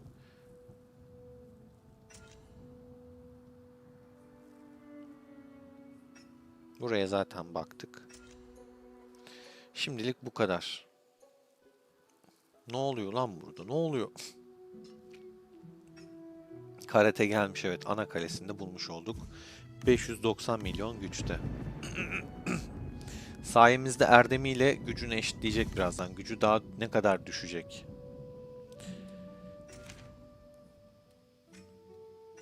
Oğlum şu rapor çok kötü canımı sıktı ya. 7K mı yedi herif? Kaynak yetersiz diyor bana.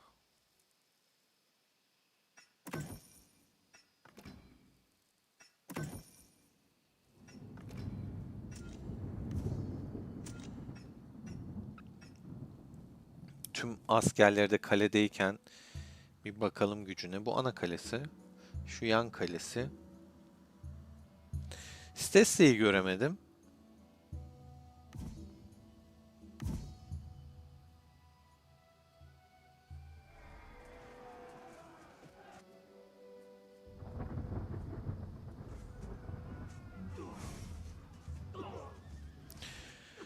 Neden bayrağı bu kenara inşa ettik acaba? Ortaya yapsaydık daha iyi değil miydi ya? Air Duck'ı dikti mi ki? Moving. Daha yok. Gelecek o zaman.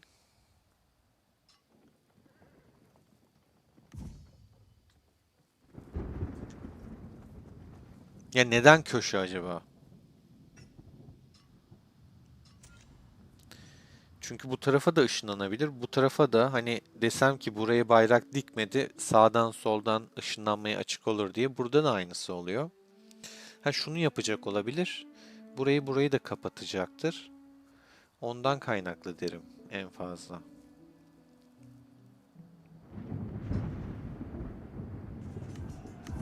Evet bak, bir 10 dakika önce ne dedim? Şu kale çok tatlı duruyor. Tadına bakmak isteyebilirler.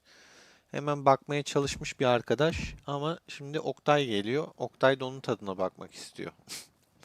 Destek atmış zaten bu arada. O yüzden biraz daha zararlı çıkmış olabilir. Işınlandı. Aferin, mantıklı olanı yaptı. Şöyle bir bakacağım. Hiç rapor var mı? Yazışmaları hızlı geçiyorum. Bu zaten bende olan bir rapor. Çöl sohbetine de bakalım. Düşünceler ne?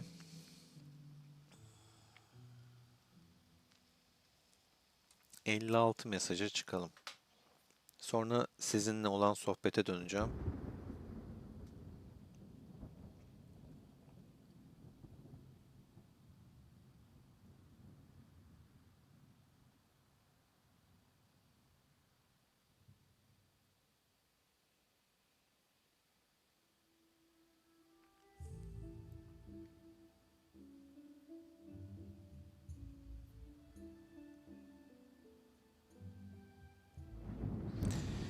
Arkadaşlarımız da izliyormuş yayını. Bütün F ekibine de selam söylüyorum buradan.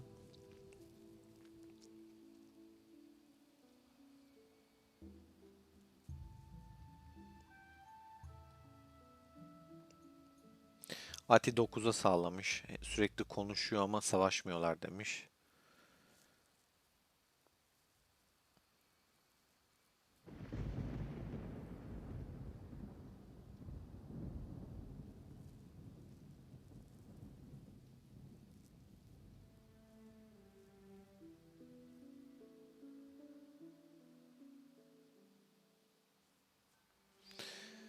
9 26 ile anlaştı. 26'ya Steeler'ı hediye ettik diyorlarmış. Ben öyle bir şey duymadım. Yani bize 9'un hediye ettiğine dair, ki 9'un bunu bize hediye etme gibi bir şansı yok zaten. Steeler'ı onlar vermiyor sonuçta. Nasıl hediye etsinler?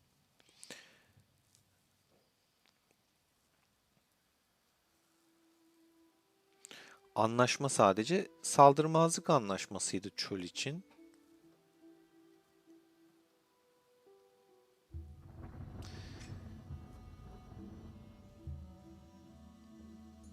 Şöyle çevireyim sizlerde de.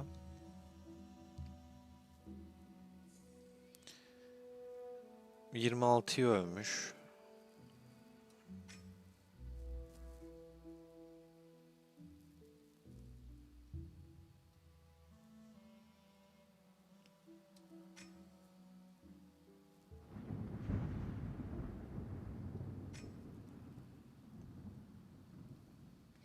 Evet, gerçekten Rusların dediği gibi, yani şu çöl sohbetini ne zaman açsak, ki sadece canlı yayında açıyorum. Sizinleyken açıyorum. Ve hep aynı sohbete denk geliyorum. Yani böyle 40 ve 9 atışmasına denk geliyorum. Bitmiyor ya. Bitmiyor. Sizin dışınızda açmadığım halde, yani düşün bak, ne kadar aralıklı. Her gün açsak ne görürüz Allah bilir.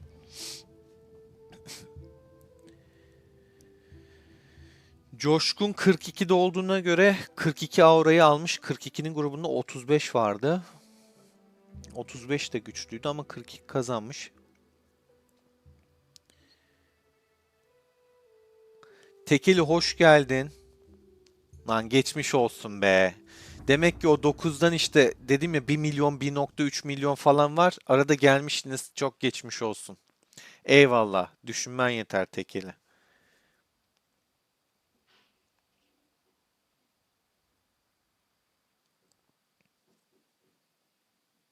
Ali canım hoş geldin. Emre zaten demiş, anlaşmalı savaşmış onlar. Evet, 40 ve 10 müttefik şey yapmıyorlar. Yani birbirleriyle. Yani zaten 10-40'ı birinci yapacak.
Sohbeti kapatmaya çalışmışlar. Güzel de davranmışlar. Bunlar sürekli tartışma, tartışma, tartışma.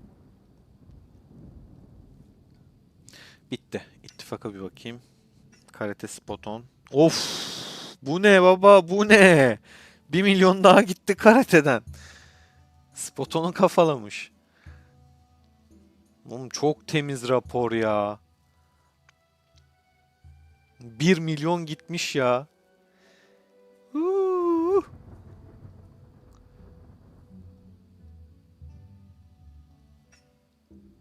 Of! Bu ne? Oğlum bu ne? 831K gitmiş 80K'ya karşılık.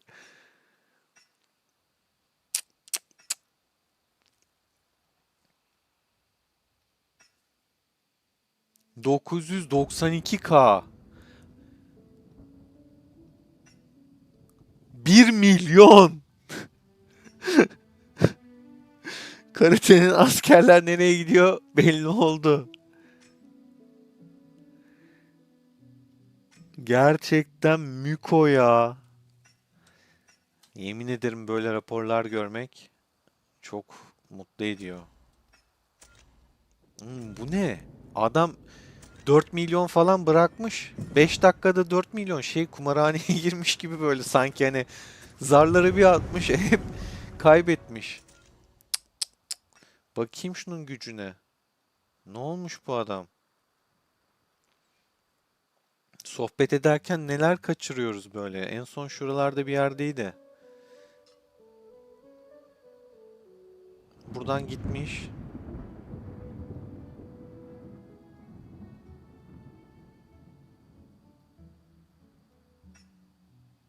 Şuradan bakalım en iyisi. Onu bulmakla uğraşana kadar 568 milyon asker basmıştır kesin. Yani o kadar kayıptan sonra insanın canı sıkılıp abanmıştır biraz. 5 dakikasını asker basmaya harcamıştır arttırmayla beraber.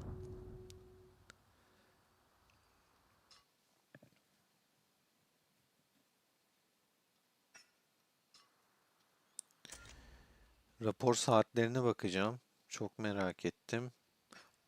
Aynen yeni taze 13.39.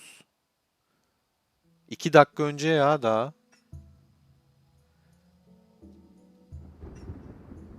Şurada yakaladığını düşünmüş ama çok fena patlamış. Gerçekten çok iyi rapor. Darısı Stesse'ye.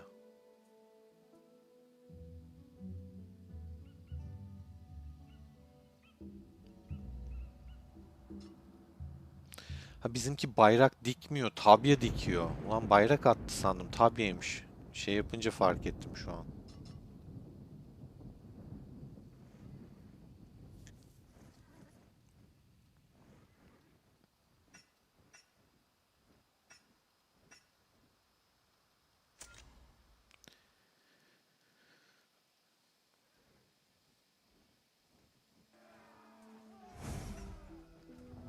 Çöl grubuna paylaşsalar o raporları yani gerçekten bomba olur ya. Gerçekten efsane. Bakayım dünyada başka raporlar var mı? Sohbet ederken neler kaçırıyoruz neler. Karate geri gelmiş. Hemen aynı konuma gidelim. Neyse haritadan zaten az önce hatırlıyorum. Şuralardaydık.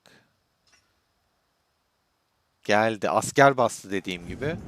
Gördüm çünkü gücü artmış. 68'e çıkartmıştı. God King takviye attı. Ben ışınlanamıyorum arkadaşlar. Hani ulan izleme arkadaşına yardıma git derseniz inanın şu adamları geri çekene kadar savaş biter. 4 milyon gitti karateden. 5 milyon gitti karateden.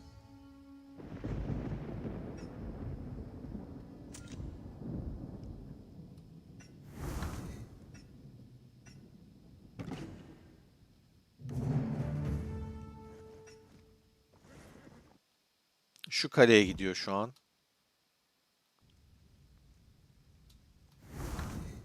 Ha, en temizini yaptı. Ama en temiz dediğimiz bir kare geri gitti. Destek atarlardı oysa yani şu kadar arkadaşım varken çok şey yapmamak lazım. Kaçmamak lazım. Bırak vursun. Ama şuna bir bakayım. Savunmada yapabilecek kale düzeyinde. Hani şu olsa okey de o yapar.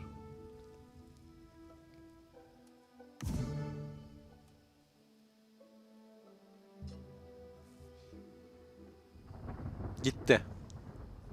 Buraya geldi. Buna vuracak direkt. O Xavier'e vuruyor. Xavier'e vuruyor arkadaşlar. Şu an gözü kararttı. Bakalım 563'ten kaça düşecek? Xavier'de 252.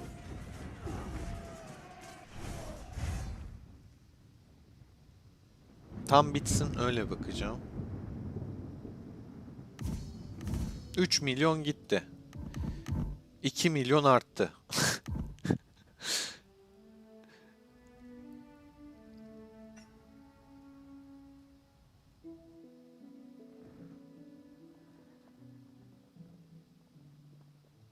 Şu sohbeti kapatayım. Biraz hakaret düzeyine geçmiş olabilir bizimkiler çünkü yaptığı çok saçma karatenin. Hani hırslanmış olabilir. Çok fena raporlar var. Yani dünyanın askerini bırakmış. Ondan kaynaklı sinirlenmiştir. 5 milyon falan bırakmış. Çok rahat bırakmış yani.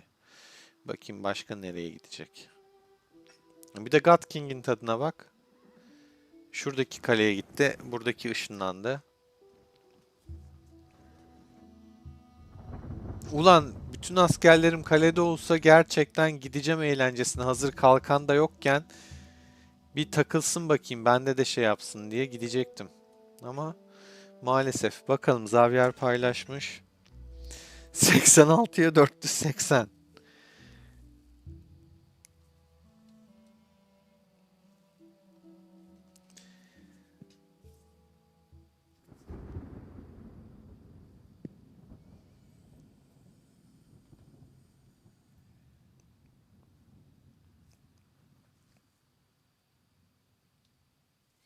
Kerem hoş geldin, sağ olasın.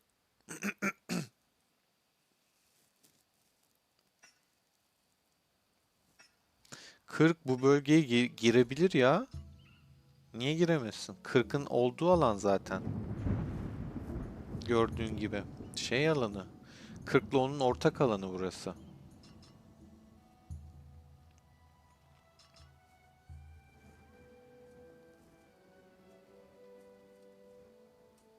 Pikko dalga geçiyor galiba. Askerlerini de çıkarttı dışarıya karatenin önüne.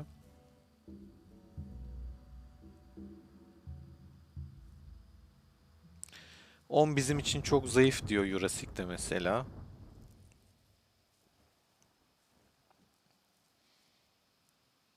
Saadettin. Alican da 10 için dedi büyük ihtimal. Yani onu biz çok rahat bir şekilde alırız düşüncesinde zaten bütün 26 ekibi.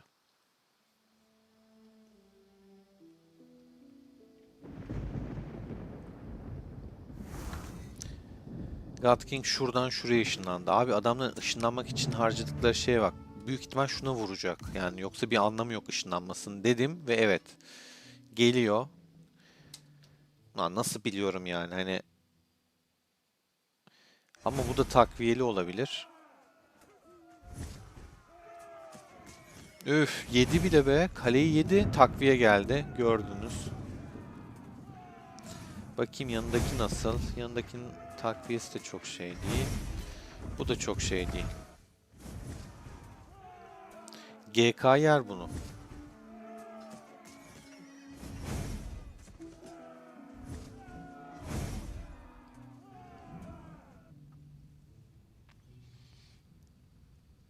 Dön vur bir daha be.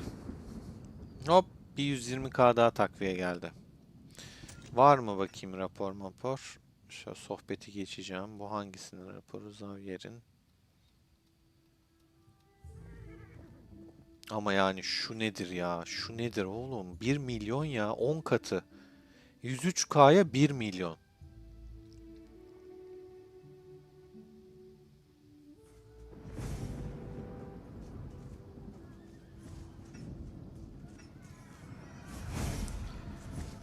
Güzel. Bir daha patlatıyor.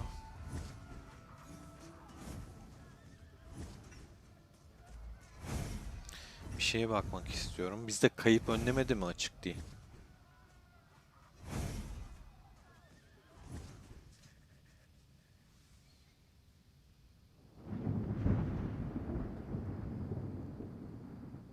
Vallahi açık değil ha. Kayıp önleme falan da açık değil. Kayıp önlememiz açık olsa bir de neler olurmuş neler. Sank diye bir kale geldi. Ama God King bunu da kafalar ki. Affetmez yani ha. Şuna da girer.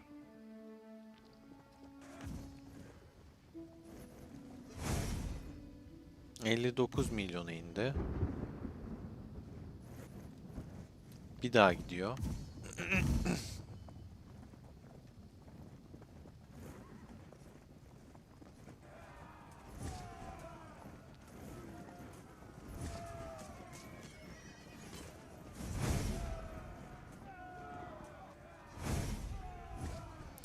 Ukka dalga geçiyor bu arada. Az askerle çıkıyor.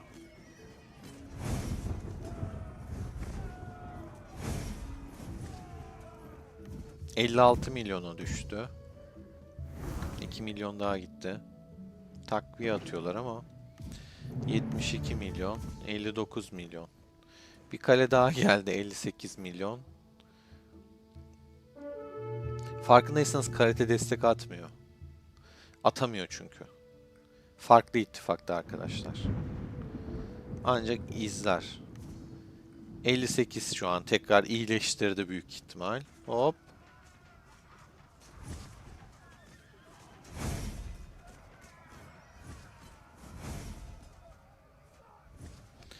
Şunu da kafalar da. Bunu da işte karate destekleyebilir diye. Şöyle bir gözetleme atalım şuna.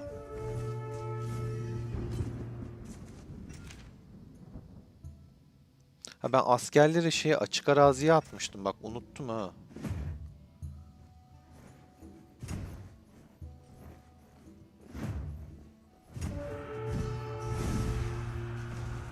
Kendi ayağıyla geldi bana. Master. Hoş geldin. Sağ ol. Kovalasam yakalayamam.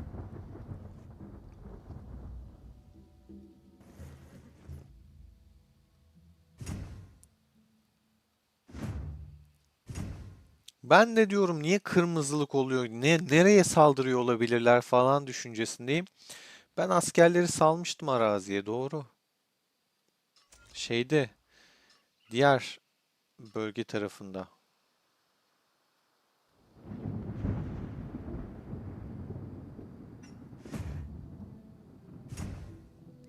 Neyse şunları geri çağırayım. Şey yapayım. Kaleye ışınlayayım da birazcık şenliklere katılayım. Benim kaleye de vurmak isteyen varsa vursun.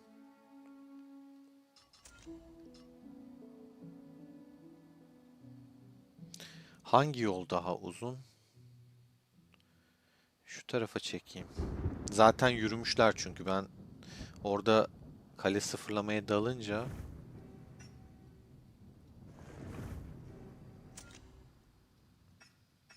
en azından şuraya yürüsünler. Daha kısa sürer. Kaç dakika? 5 dakika mı? Aynen. Diğeri zaten daha da kısadır. Şeyi merak ediyorum. Rapor var mı? God King'in yeme şekli. Yavaş yavaş böyle. Tadına vara vara yiyor bak. 1'e 71k. Sürekli tek kirosla vurduğu için. O bölgeyi bir ışınlanalım.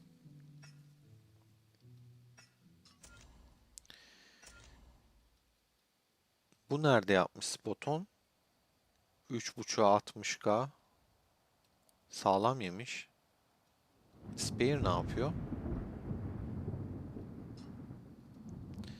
Buraya gelmiş takılıyor. Takılsın. Okey.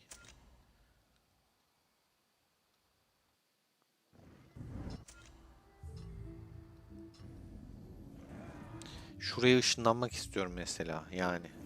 Mesela burada var ya ekmek var. Zaten bizimkilerde ondan bahsetmişler. Hani yemek yummy yazacak büyük ihtimal. Lezzetli bir yemek var gibi. Şuraya bakar mısın ya? Of. Buraya gidip böyle tekleyeceksin şuraları. Bizimkiler şu an bu bölgeye girdiğimiz için çok açız. Saldıracağız. Türk arkadaşlarıma tekrar söylüyorum. Kalkan basın.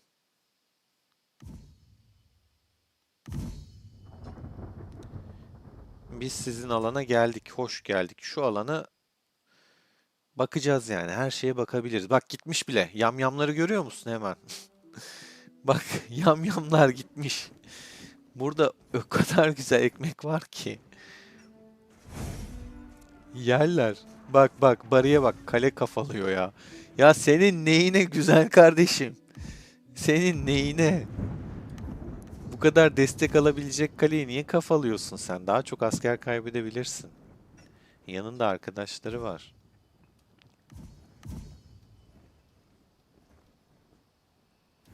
Şu tadına bakılacak olan kale buraya gelmiş. Yine gitti. Bizimkiler hemen üşüşüyor çünkü.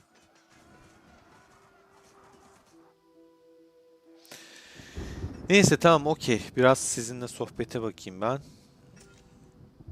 Çünkü alan karışık şu an.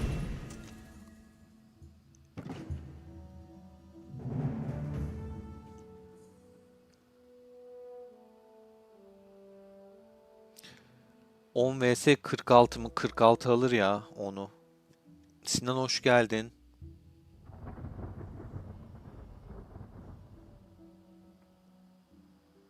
İbo hoş geldin.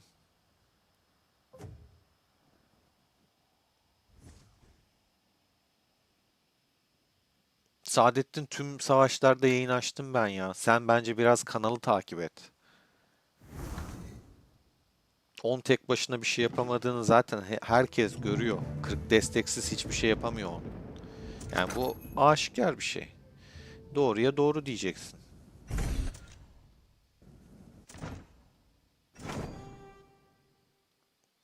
Ya şöyle düşün. 9, 40'ın salladığı krallık 9. 9'a diyor ki işte zayıfsınız. Farmdan çıkmıyorsunuz falan. Ya siz 9 yenmiş. Neyi konuşalım yani? Oturup da konuşacak bir şey yok ki.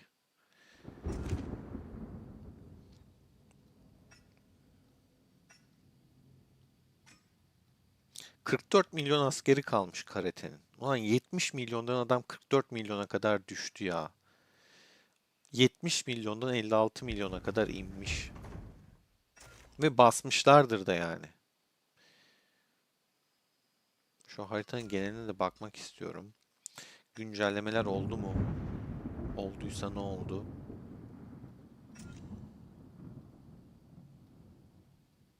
Daha güncelleme olmamış. Sadece şuraya 1 milyon fazladan gelmiş. 1 milyon daha gelmiş bize.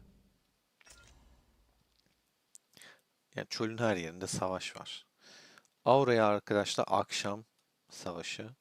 Ama zaten savaş olmayacak. O yüzden akşam yayın açmayacağım. Yani 10 ile 40 savaşmıyor. Birbirleriyle savaşa girmiyorlar.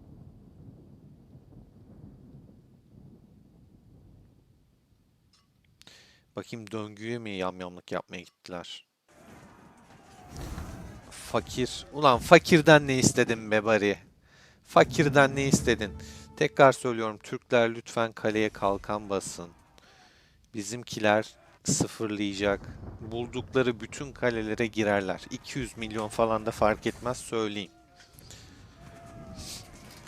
Şekil 1A mesela. Bu da gitti. Yani bak Onuran gibi gezin. Yapmayın.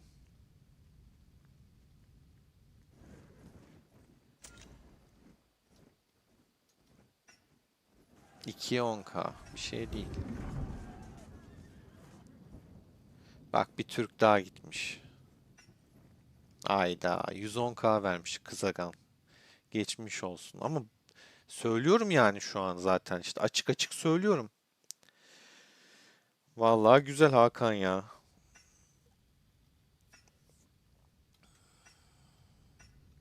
Geçidi boşuna mı aldık? Bak Alican da şunun tadına bakabilir aslında. Güzel duruyor. Ha bakıyor. 2 milyon çıktı. Bunun yanında Emin var ama. Desteklenmiş kale olabilir. 2 milyon asker çok bu kale seviyesi için.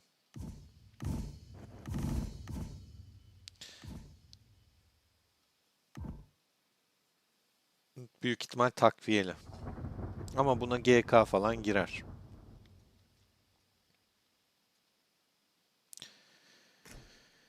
Şöyle şeye bakmak istiyorum. Erdem mağazasında 8. seviye olmuşumdur inşallah ya. Vallahi olamamışım. 1,5 milyon hatta 1,4 milyon kalmış. Atamadık 8'e. Şunu ikisini istiyordum. 1,4 milyon erdemi nasıl kasabilirim ben ya?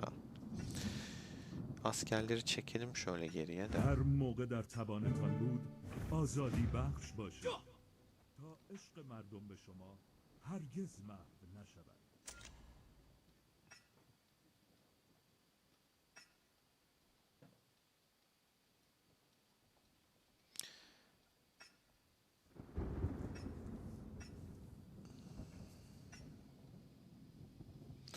Alpagu rapor paylaştı diye gördüm ama şeyi de göremedim.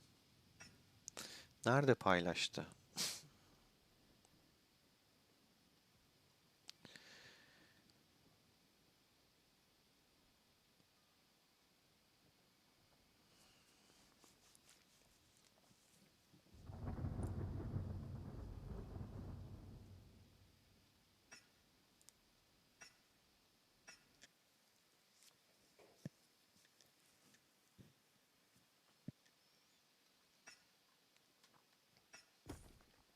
Zaten bitiyor, bu kendi döner.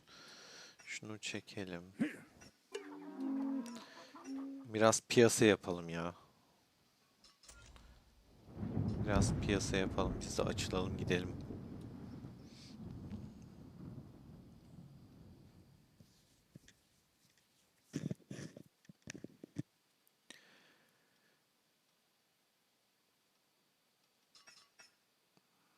Var mı şöyle güzel ekmeklerin olduğu yer?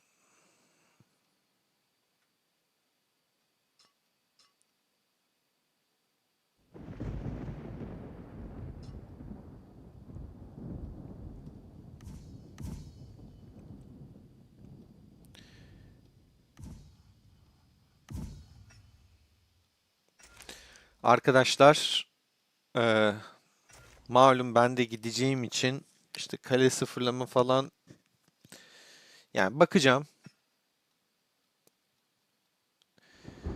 O yüzden yayını kapatacağım mecbur. Konum görünüyor, detaylar görünüyor. Şafak hoş geldin. Yok, Froyke sıfırlanmadı. Froyke'yi vurdular, sıfırlamaya çalıştılar. Ama son videoda zaten görebilirsin.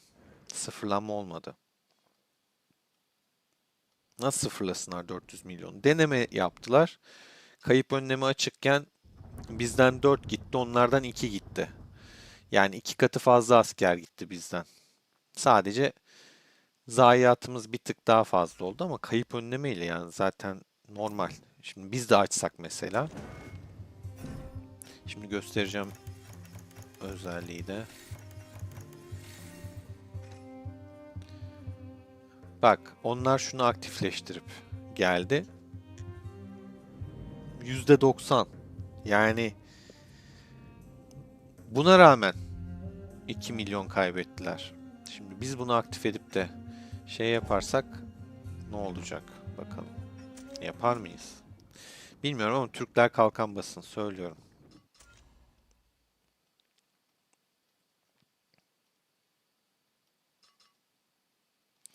Spare buradaydı. Hala burada. Tamam, okey. Oktay burada. Bu adamcağız çok kaybetmiş. Onun raporunu gördük. Bir şey olmaz ama çöl iyileştirir. Burada neler var?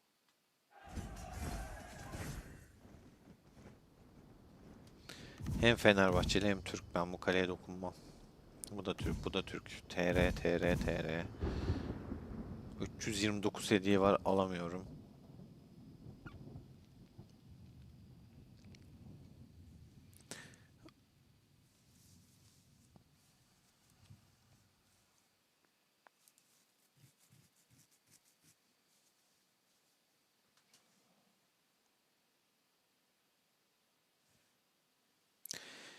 Sinan, valla yayını akşam açmayacağım. Akşam değil de şu an sürpriz bir atakla geliştirdik. O yüzden yayını erken açtım.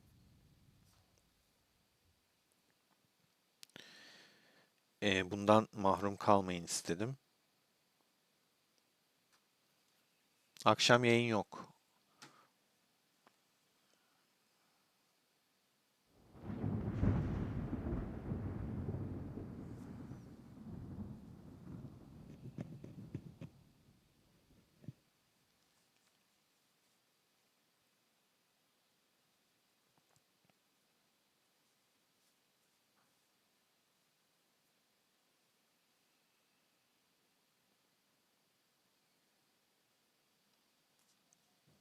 Vallahi 26'da iş olup olmadığını harita gösteriyor zaten. Bak, 20 milyon yemişiz. 1 milyon gitmiş. 2 milyon gitmiş. 20 milyon gitmiş. Burada 2 milyon biz yemişiz. O da 40 zaten 10 değil. Buraya bakalım. 136 milyon yemişiz.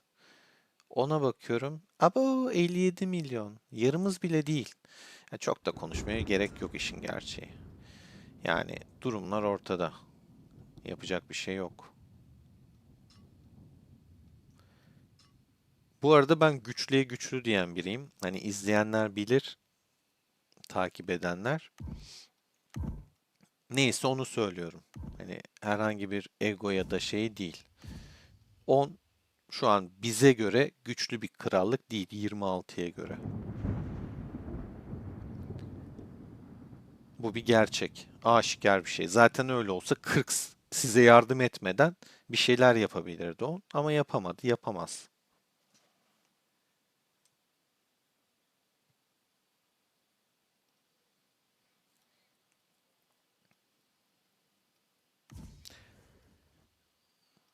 Şöyle bir bakıyorum araziye.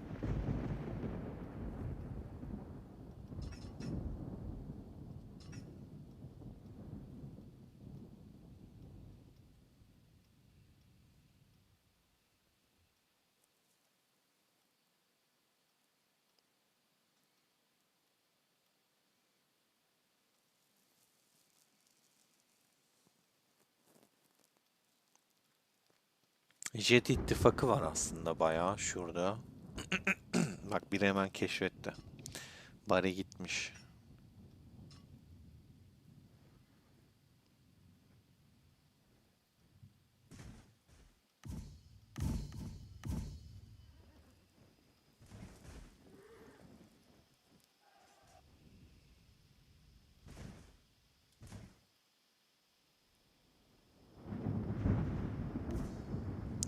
Bayağı jette var yani.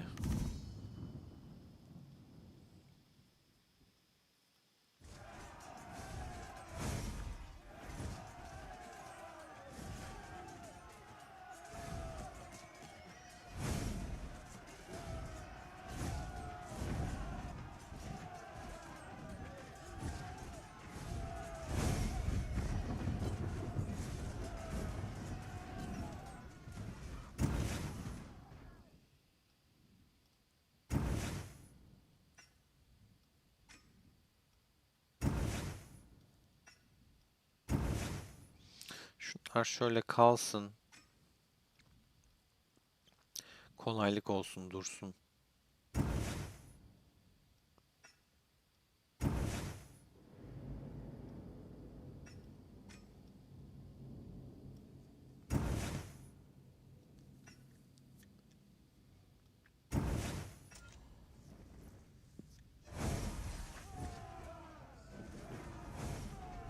Takviye attı arkadaşına.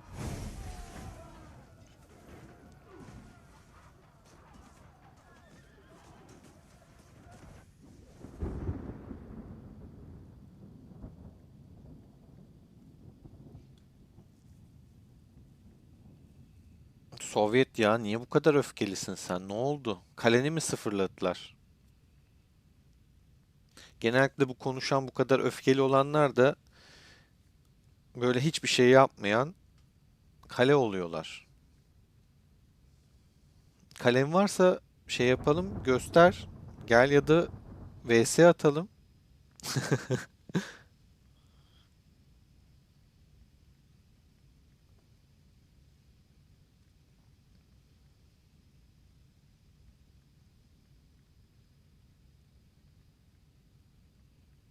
Saldırı yapmadan öldürme alamıyoruz be Sovyetçim.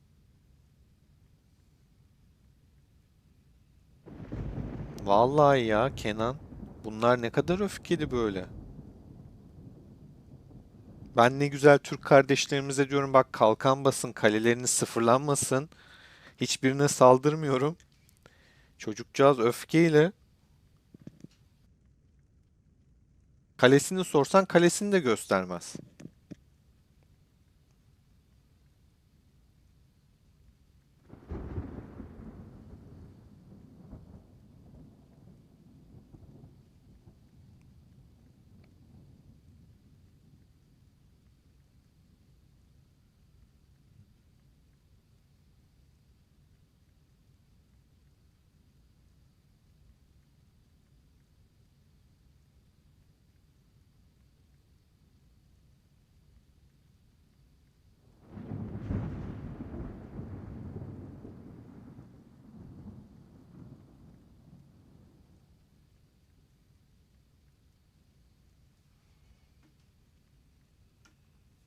At Sovyetçim at tabii ki. Niye kaçayım ben? Sen hiç mi yayınlarımı izlemiyorsun? İlk kez geldin galiba.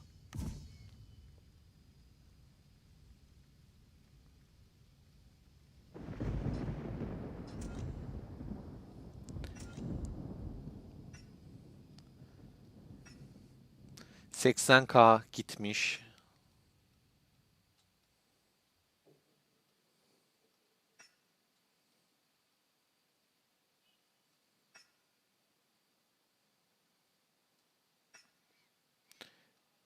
Red Kit buna saldırmış. Bana niye saldırıyorsun demiş müttefikler ya.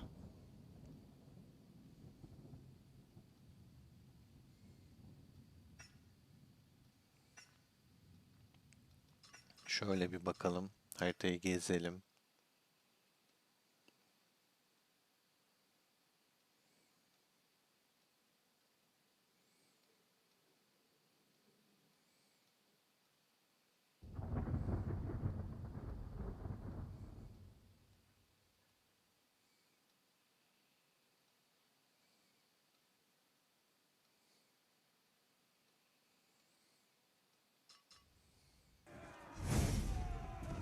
Bizimkiler içtimai kafalıyor.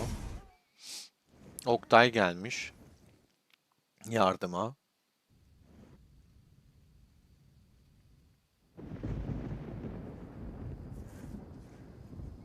Burada çok Türk var ya. Ben kıyamıyorum bu tarafa. Bunların dışında da saldıracak bir yer yok şu an. Jet ekibi vardı. O kadar.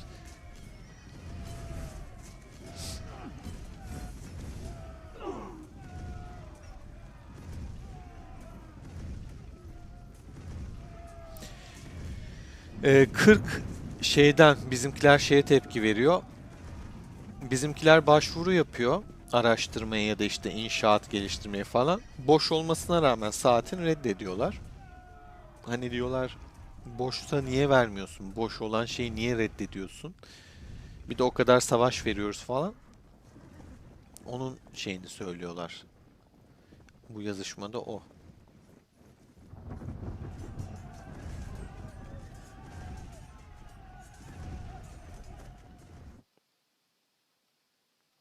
İçtimai açın çocuklar sizde.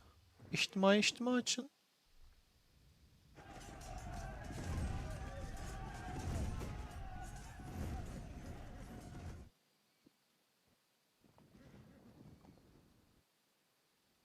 Dentist Alfarina da geldi. Ya bu ihtimal patlar söyleyeyim. Tutamazlar. Oktay'da bir yere kadar tek başına. Burada 8 tane kale var. 2, 4, 6, 7 hatta 9. Biri daha geldi. Ne bu 4 tane şey atan? Tarzan gelmiş. Şu kale. Yani 4 kompla niye sağa iniyorsun? 59 milyonsun ya. Öleceksin Tarzan.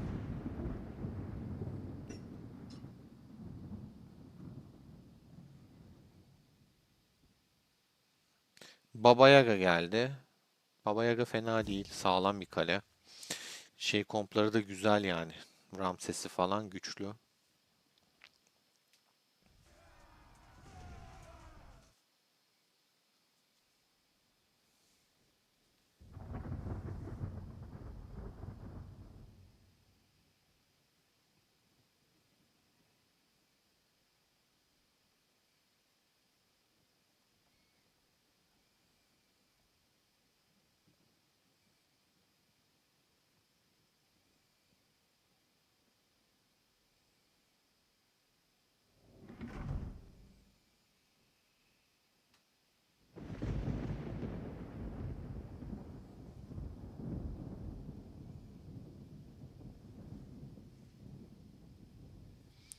Yazı dilinde genelde böyle duygular çok belli olmuyor ya. Düz kelimelerle anlaşılıyor.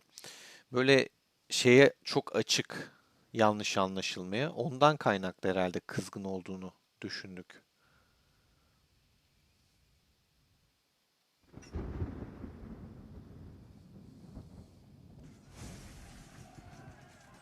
Handa Poyraz Bey'e girdi dentist.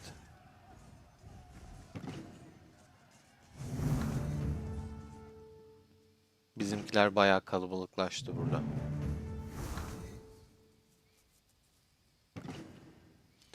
Bu arada Emre, bende gerginlik de yok. Bence izleyiciler arasında da gerginlik yok ya. Ama Sovyet biraz gergin. Bir de yani yazı dili de olsa Yahudi gibi manipülatif konuşma yazmış mesela. Ne alaka? Ne yaşıyorsun Sovyet içinde? Adın da zaten Sovyet senin. Biraz değişik biri.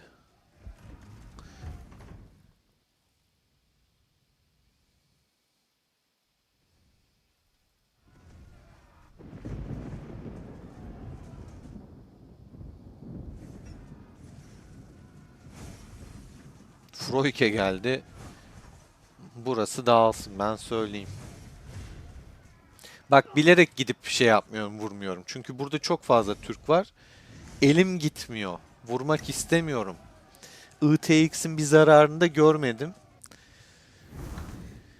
Bekliyorum yani. Susturmayı yedi. Baba Yaga'nın Lubus'u da Ramses'te sağlam bu arada. Gerçekten o konuda iyi. Saint de çaktırmadan bak, adam burada kale sıfırlıyor yani, çakal. Bu yabancı mı? Bu da TR koymuş ya. Salih mi bu acaba adı?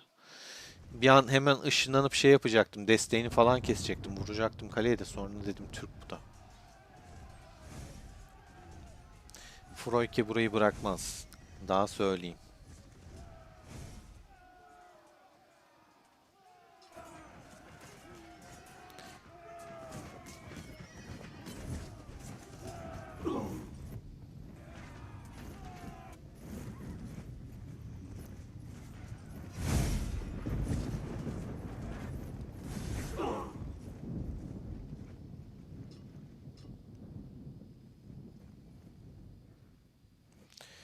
Evet.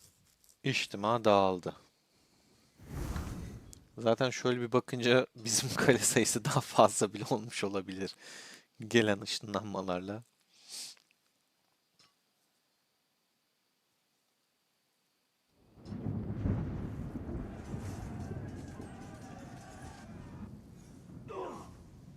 Baba Yaga'nın kompu gerçekten sağlam bu arada. İyi dayanıyor. Helal olsun. Yani bir gün izlersen Baba Yaga videoyu, tebriklerimi iletiyorum sana.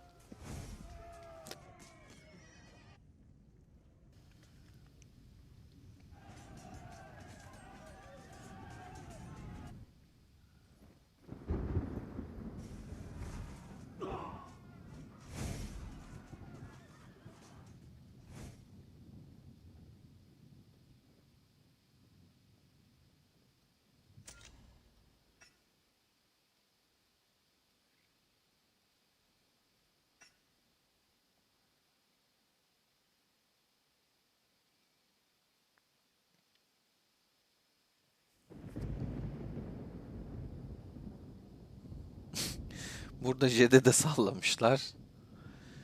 Damon da herhalde Damox da herhalde Jet'ten şikayetçi, bilmiyorum.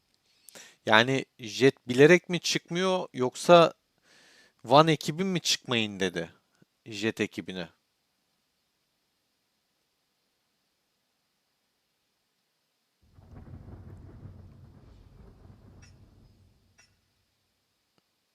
Emre, bilgin var mı? Jet niye çıkmıyor?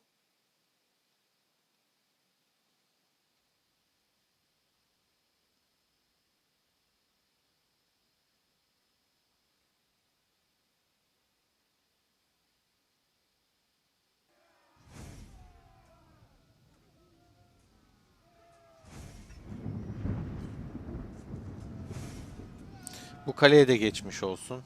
Işınlandı. Ya biz o kapıyı, geçidi boşuna almadık.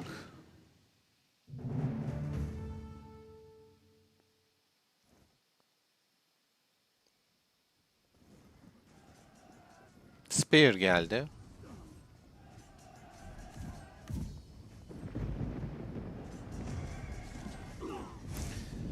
40 hemen yardıma geliyor.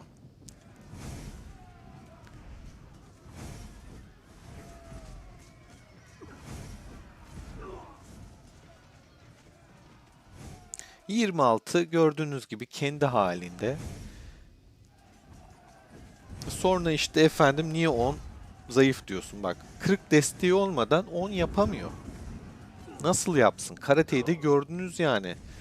Adam kafalayıp kafalayıp askerlerini çöp ediyor.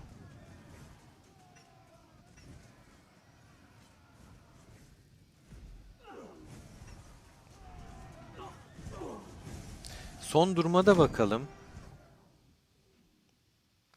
63.8 milyar, 55,5 milyon, 55,5 milyon ne ya? Milyar, 53,3 milyar, 50,8 milyar da burada. Son durum bu şekilde.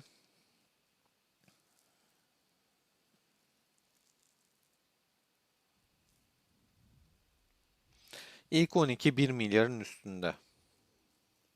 Spoton da o zaferlerle gerçekten yani ne kastı be, ne kastı be adam.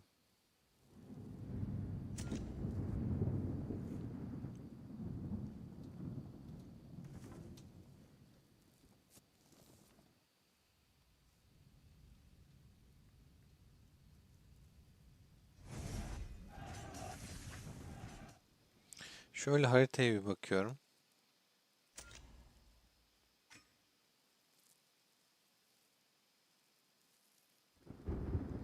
Evet, güçlendirmemiz yok maalesef.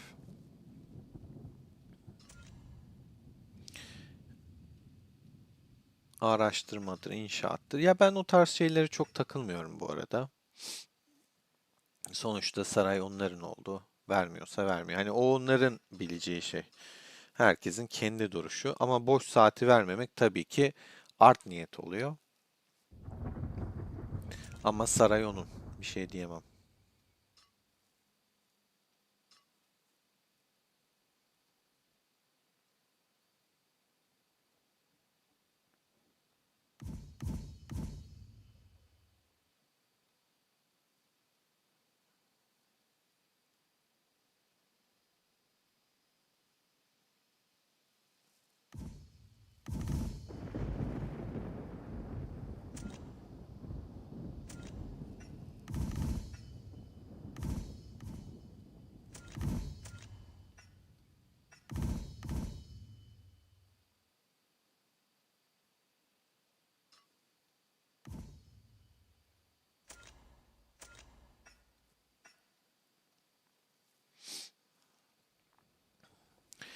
Bizim toprağımızda olup kalkanı olmayan kaleler var. Mesela bak bu T8. Bir tane T8'i var. Kılıç. Güçlü de kale. Şunu sıfırlasak güzel olmaz mı? Bence olur. Bizim toprağımızda kalkansız hayırdır. Bu karatenin diğer hesabı. Şu da dursun. Şöyle belirtelim.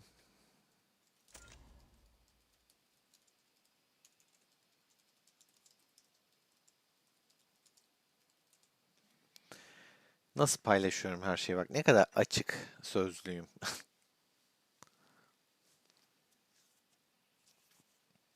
Çok teşekkürler Ghost. Valla yani biraz kendimizde deşifre ediyorum tabii ki ama yani sizin için işte. Maestro farma mı gidiyorsun? Ne yapıyorsun? Gerçekten farma mı gidiyor? Ne yapıyor bu adam bilmiyorum. Kabile kesiyor. Kabileler kesiyor. Bir ışınlanma sesi duydum.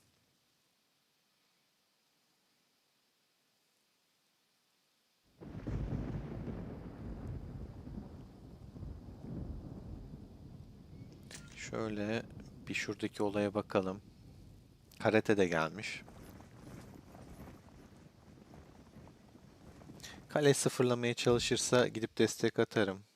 561'e düşmüş yine. Yine bir şeyler denemiş.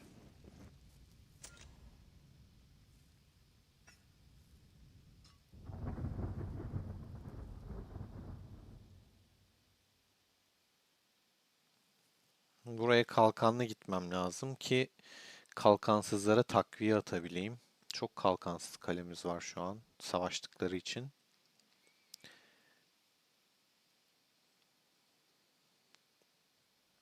Ama tabii ki o kadar şeyden sonra yine dener mi bilmiyorum. kale sıfırlamayı. Gidip de şuna kafa atar mı Barry'e mesela? Ya da bir CNS'ye. Ya da bir Ivy'ye. Spare de burada.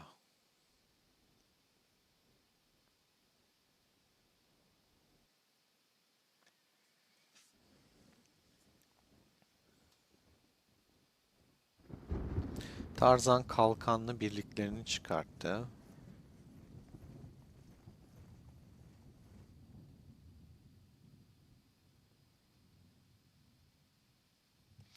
Burada bir tek Spoton kalkansız. Şöyle hazırlıklı olalım. Ani bir ışınlanmaya karşı.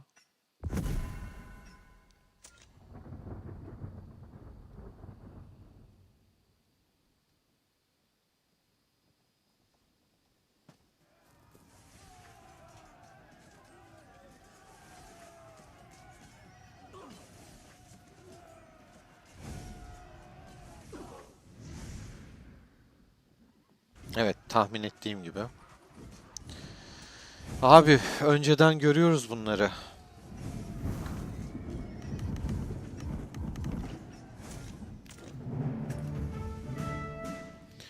İyi, bizimki ışınlandı hemen. Yani biliyorum. Hemen Spoton geldi. Kalesine vurdurmayı o kadar çok seviyor ki. Tahmin ediyorum çünkü yani yapılacak şeylerini. Bir tanesine gidecek, o yüzden baştan ışınlanmadım ki hangisine gidecekse ona göre ışınlanayım diye. İşte biraz okumak gerekiyor. Oyunu da okuyacaksın. Yani o da burada bir tane kale belirliyor, kafasını seçiyor belli. 1 milyon daha gitti. Başka kim var? CNS var kalkansız. Şuna girdi. Buradan da aniden çıkabilir. Şöyle yapacağım o yüzden.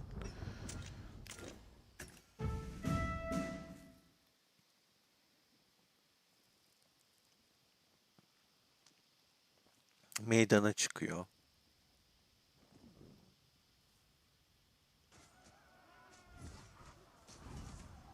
Spoton tahrikte 10'da 10 yemin ediyorum. Spare gidiyor. Burada bir kalemiz var mı? Korumasız olan. Yok. Pickle kalkanlı.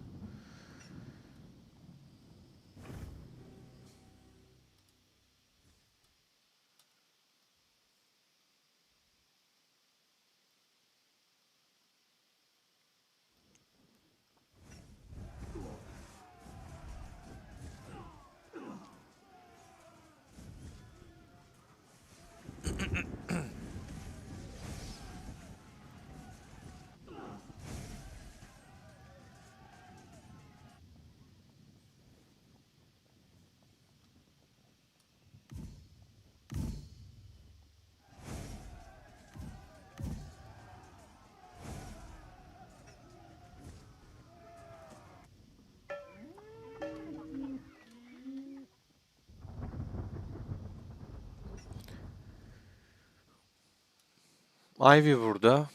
Kalkanı yok yine. Karate buraya ışınlanıp taktiğe yine vurmayı deneyebilir.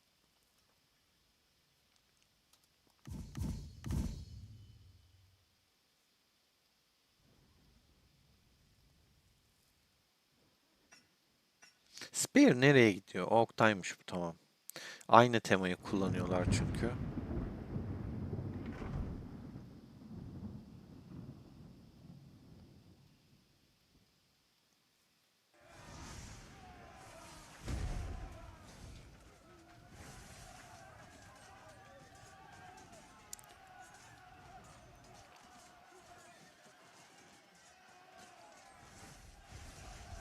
Buradaki haritaya yansıdı mı? 9.3 milyona ITX zaten bir şey yapamamış durumda. 1.4 milyon.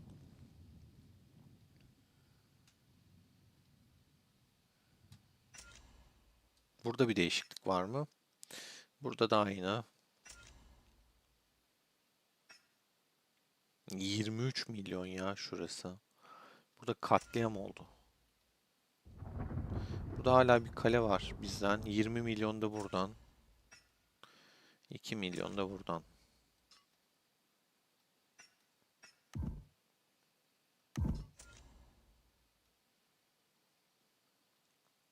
İçtimaları gidiyor ITX'in.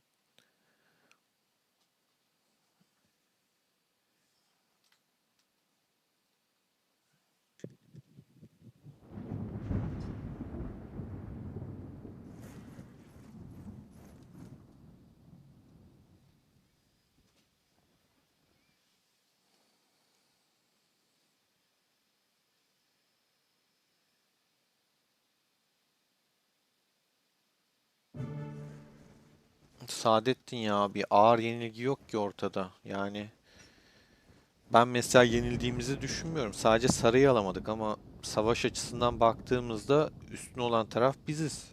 Hep daha fazla asker kesiyoruz, daha fazla asker öldürüyoruz. Dünya birincisine, ikincisine verdiğimiz zaten zarar ortada. Adam 704 milyonla başlayıp çöle 560 milyona gelmiş. Ne ağır zaferi gözünü seveyim. Ben mesela 122 milyonla mı 1 milyonla mı ne başladım? 115'teyim. Froyke 430'la mı ne başladı? 403 milyonda. Bizde böyle bir şey yok yani hani o yenildik ettik falan şeyi yok.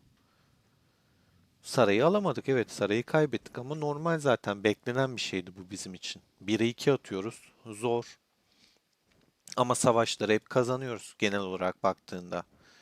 Bırak da kapıyı da tutamayalım ya da bir tane sarayı da verelim. Daha kalabalık, daha çok kale olan taraf sizin. Çünkü siz müttefiksiniz. 2 tane krallığa karşı tek krallık savaşıyoruz. Bence bizimki bir zafer. Bilmiyorum, ben öyle görüyorum. Hiç böyle şey düşünmedim. Hala da o yüzden savaşıyoruz farkındaysan. Yoksa şey gibi çekilelim zombire takılalım o alanda. Burada kaybeden siz oluyorsunuz. Zaten kaybettiğiniz için daha çok aslında bu kadar ses çıkan tarafta sizde oluyor. Mesela çöl sohbetinde de bak 26'dan yani böyle yazan göremiyorsun doğru düzgün. Bak Jet mesela konusunu yazmış. Bir tanesi yorum yapmış. Hep genellikle 10, 9, 40 konuşuyor. 26 lafta değil. Biz genelde sahadayız, icraattayız. Ne yapalım? Bizim de işimiz bu.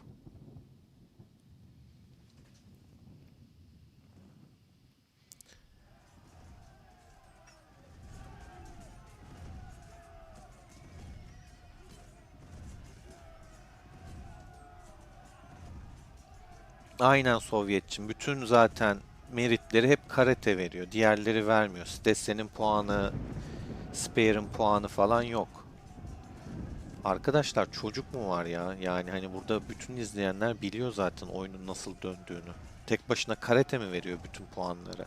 Karate dediğin adam da yani dünya birincisi, ikincisi sırasında konumunda olan, birliklerini kesmek zor olan bir adam.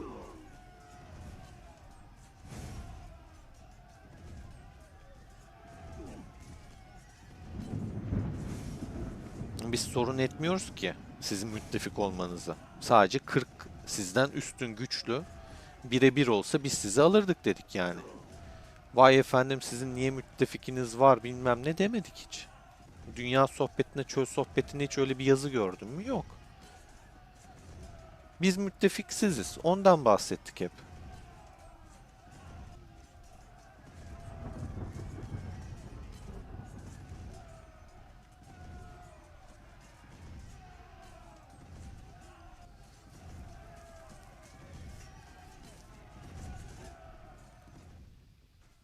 Şimdi eğri oturup doğru konuşalım. 10 mu daha güçlü, 26 mı daha güçlü?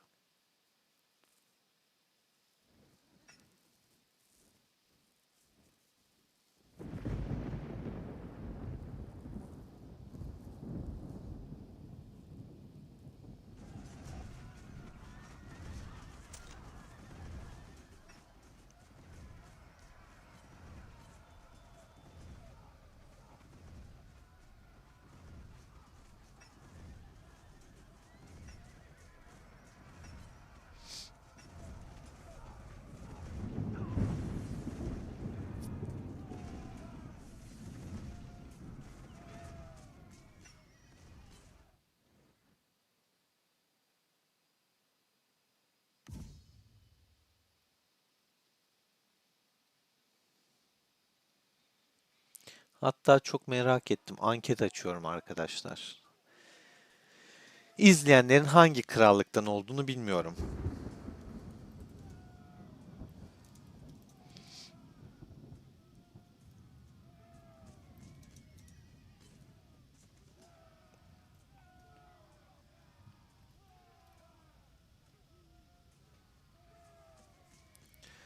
Hadi bakalım.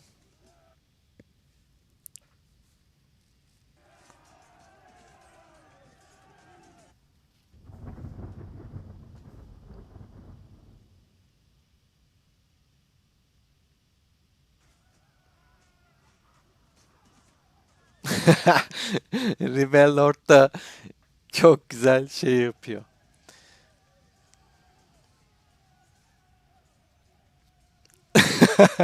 Sovyet'in gerçekten bir gerginliği var ya. Sovyet bir toprağa falan bir bas ya. Toprakla biraz haşır neşir ol. Güzel kardeşim, niye bu kadar geriliyorsun?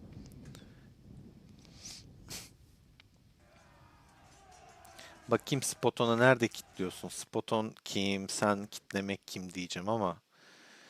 Bakalım tabii ki bakalım. Hemen bakalım. Neredesin? Konum at da bakalım. Nerede kilitliyorsun ya? Adam burada. Abilerin dövüyor onu mu söylüyorsun? Ben anlamadım ki. Spare var burada. Balistik misin sen? Bakayım balistiğe. Balistiğe bakalım. Neredeymiş balistik kalesi? 50k adama dokununca kitledim oluyor ya. Balistik kalesi de yok.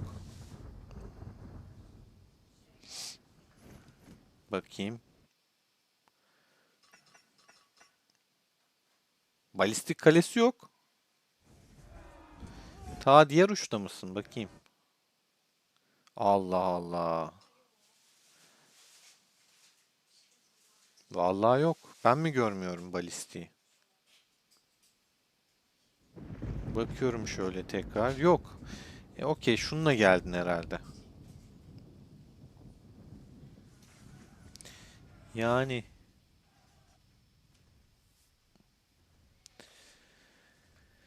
T8 ile T7 arasında biraz bir fark var. Yani %10-15 kadar. Esas T9 sıkıntı. T7 ile T9 arasında çok fark olur.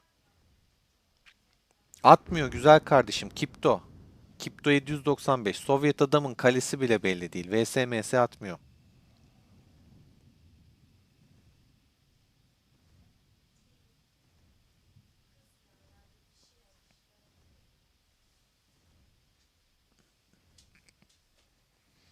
Yahu Sovyet 3-4 kişi gelirsiniz diyorsun bir de.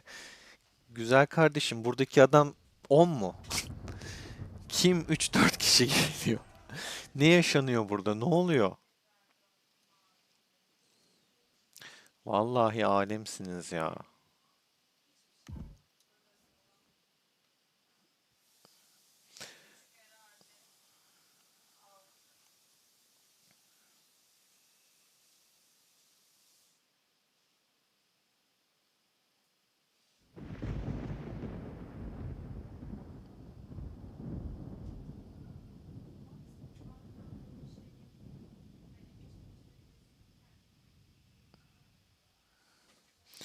Fatih hoş geldin. Vallahi ya ona gel söyle. Adamlar farm yapan 9'u böyle şey diyor. Farmcılar bilmem ne falan dünya sohbetinde. Lan birebir de kaybetmediniz mi siz 9'a? Yani mesela şu an onun 9'a sallama şansı yok. Kaybetmişler çünkü. Hem de 4 kuleyi de alamamışlar. Ya 4 kuleden bir tanesini bile alamamışlar. Şehri de bir defa bile ele geçirememişler. Yani bunu da bir konuşmak lazım o zaman. Bu kadar 9'a sallanıyorsa abi siz 9'a karşı bir tane kule alamamışsınız ya. Bir tane kule. Bir kule ya. Ayıp vallahi ayıp. Yani o yüzden 10 ile 26'yı bence denk gören de bir oyunu tekrar bir baksın, düşünsün. Oyundan pek anlamıyor olabilir. 26 ile 10'un denk olma ihtimali yok. 10 güçlü, evet güçsüz diyemem. Ama 26 daha güçlü. 26 kendi krallığım diye demiyorum arkadaşlar. 40 da 26'dan güçlü. Birebir de 40'ı yenemeyiz. Zorlarız ama onların birlik oluşu, aktif kale sayısı ve asker sayısı bizden fazla. Birebir de 40'ı alamayız. Zorlarız, kafa kafaya gider ama alamayız. Ha, zaten KVK'da ne yaptık biz de? Alanda savaştık. Şehri savunmadık. 40'la çünkü birebir atamayız. Yani şey değil burada. Beni zaten izleyenler, tanıyanlar artık bilir. Kendi krallığım diye böyle öveceğim diye bir şey yok. Yeri geliyor, krallığıma en çok söz söyleyen, en çok laf atan da ben oluyorum. Yanlışa yanlış derim çünkü. Ama kalkıp da böyle işte kendini bilmez birkaç arkadaş biz çok iyiyiz, biz bilmem neyiz. Abi siz ne iyisizin? Yani hani bak VS dedim, ne konum attım ne bir şey yaptın. Geliyorsun Spoton'u yukarıda kestim diyorsun. Oğlum Spoton tek mi? Burada Spare de var bilmem kim de var. Ne kafası yaşıyorsun anlamadım ki.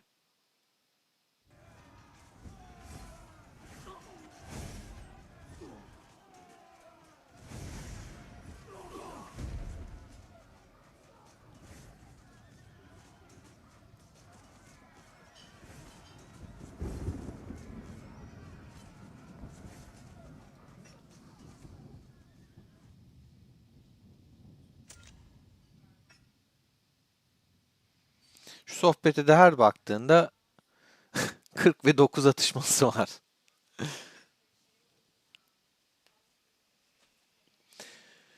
Surprise, ben burada çok Türk var diye savaşmıyorum. Şu an savaşmıyorum yani. Savaştım, savaşmıyorum, yayın yapıyorum.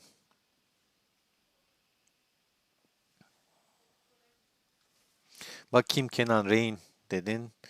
Rain olan onun kalesi ise hemen bakalım. Şöyle bir geniş açıya çekelim. Şu mu? Rayman mi? Rain yok çünkü. Belki de şeyle geldi. Gitti.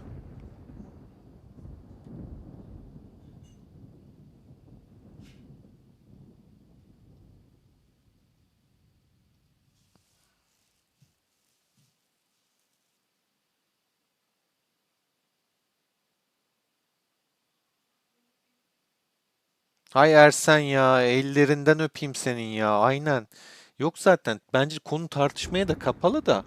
Açtım anketi işte hani düşüncelerinizi paylaşın diye. Yayında kimler var, hangi krallıkta bilmiyorum. Sonuçta kimse anamın babamın oğlu değil. 53 tane izleyen var abi. Ben kim nereden izliyor, nereden bileyim? Yazmıyor ki burada krallık 35 misin, 26 mısın, 13 müsün, 8 misin, 10 musun, 40 mısın? Darkstar mı?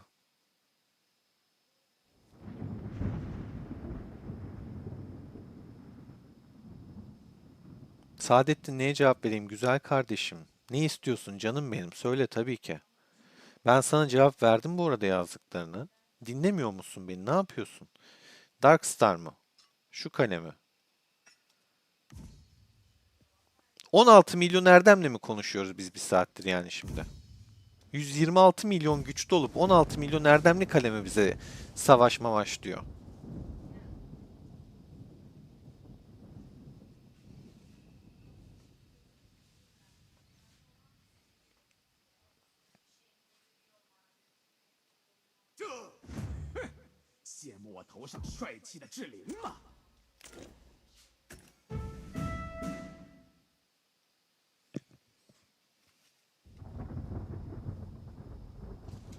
Yahu Saadettin ya.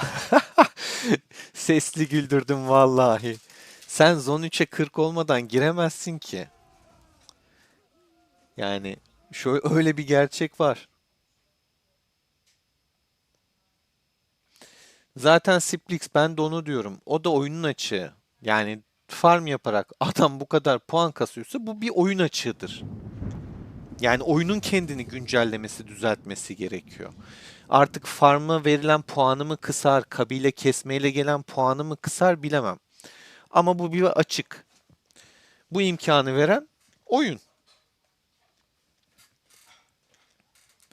Saadettin çok gerildi ya. Vallahi.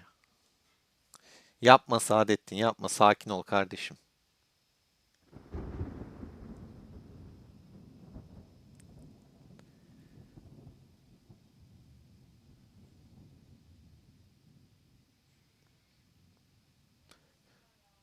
Ya zaten KVK'da onun 9'a bu kadar büyük farkla kaybedip de laf etmesi mantıklı değil.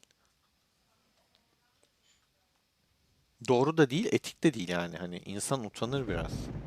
Abi sen zaten adamlarla birebir atmışsın. Adamlara kaybetmişsin. Adamlar yenmiş seni.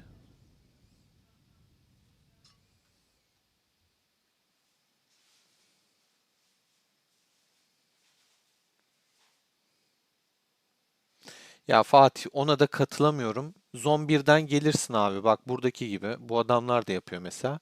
Hangarla gelirsin. Sargı kampında yanına kurarsın. Yine isteyen savaşır. Yani 9 savaşmak istemiyor. Herhalde 9'dasın sen de. Savaşmak istemedi sizinkiler ki savaşmadı. Yoksa savaşılmayacak bir durum yok.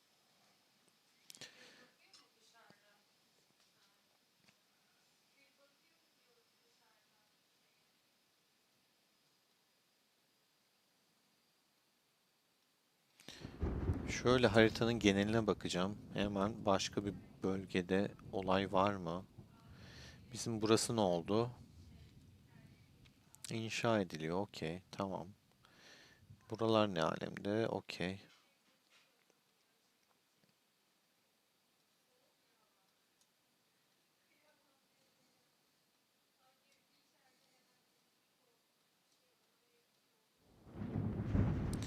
Neyse. Şeyi seviyorum bu arada. Hani dirty talk dediğimiz böyle kirli sohbet böyle tamam tartışalım, atışalım, bir şey yapalım. Küfür hakaret olmadan bu şekilde okey yani.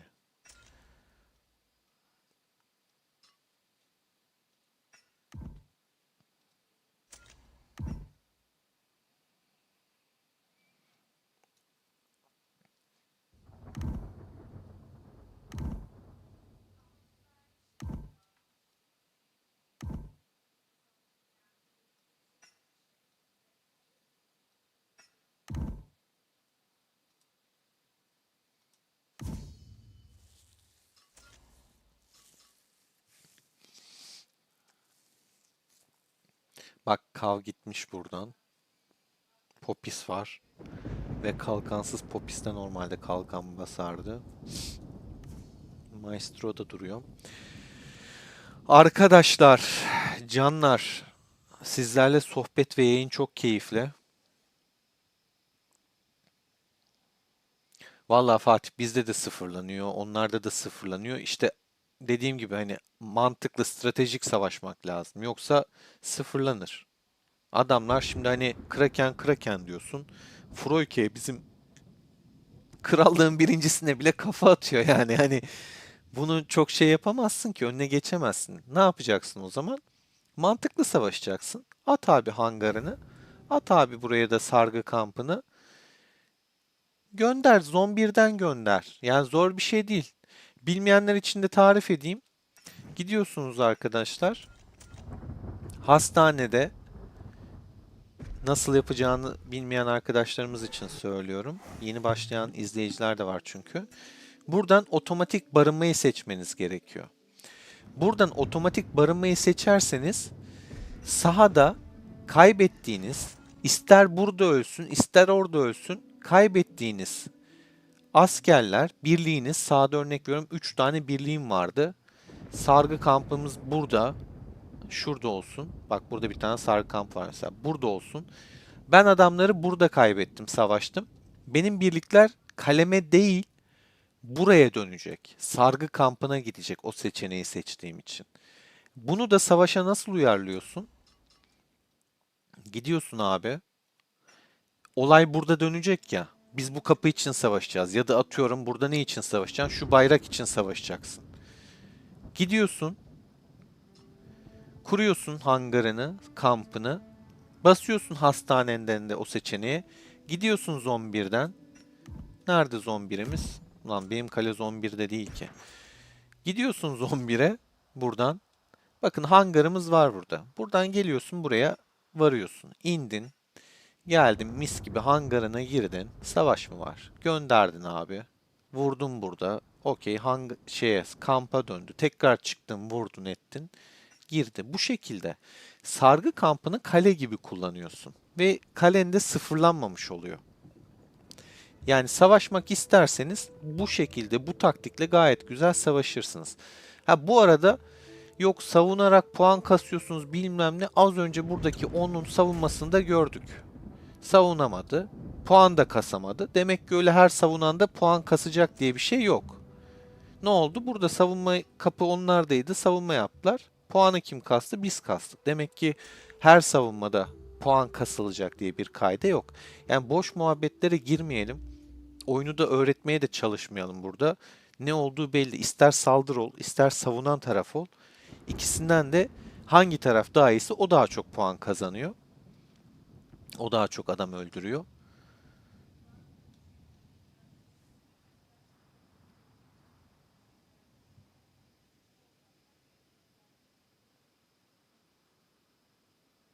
Ya işte o 9'un o kalabalıklığını şu savaşta çölde görseydik, kullansaydık ya çok başka bir şey olurdu ya gerçekten. Mr. Fatal, inan akşam yayın açamayacağım. Zaten 7'de masaj randevum var. Masaja gideceğim. Akşam geldiğimde de bakarım ya. Ya sizi kırmak da istemiyorum. Kıramıyorum da zaten. Bunu da açmayacaktım yayın. Hayır. Eşim de sonra beni kıracak. Yani bakalım akşam için söz vermeyeyim. Çünkü söylediğim şeyi yaparım her zaman. Yapmadan durmam. Akşam için söz vermiyorum ama eve geldiğimde bakacağım duruma göre. Zaten biz Zone 3'e giremedik. Az önceki arkadaşlarımız dalga geçti bizle. Kalbimizi kırdı. Zone 3'te yokuz. Abi 40'lı 10'da savaşmayacak yani. Hani izlenecek bir şey de yok işin gerçeği. Ne izleyeceğiz ki? Hani açalım da ne izleyelim mesela? 40 10'a saldırmıyor ki. 10'da 40'a saldırmıyor. Boş muhabbet biraz yani. Baksana gözünü seveyim 5 milyon ne ya? Burada en son ne olmuş?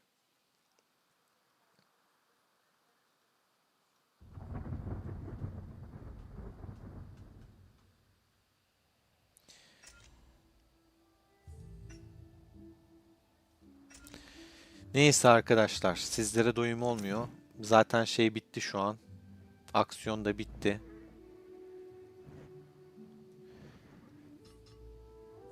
Akşam içinde söz vermesem de bir bakalım.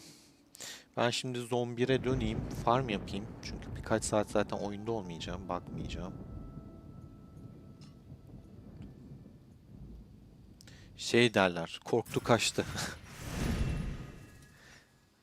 Vay arkadaş ya, bu nasıl bir oyun ya? Oyunun şeyi dedikodusu daha fazla dönüyor. Çok tehlikeli bir oyun. En ufak bir şey acayip laflara gidiyor. Biz Türkler niye böyle yapıyoruz? Yabancılarda bu kadar yok bu arada. Gerçekten yok. Bizlerde böyle.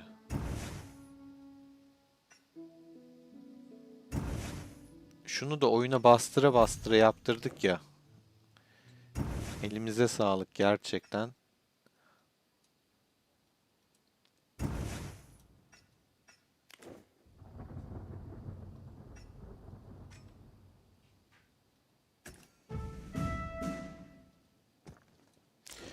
Ya beni çok gerdi bu Sovyet'le Saadettin.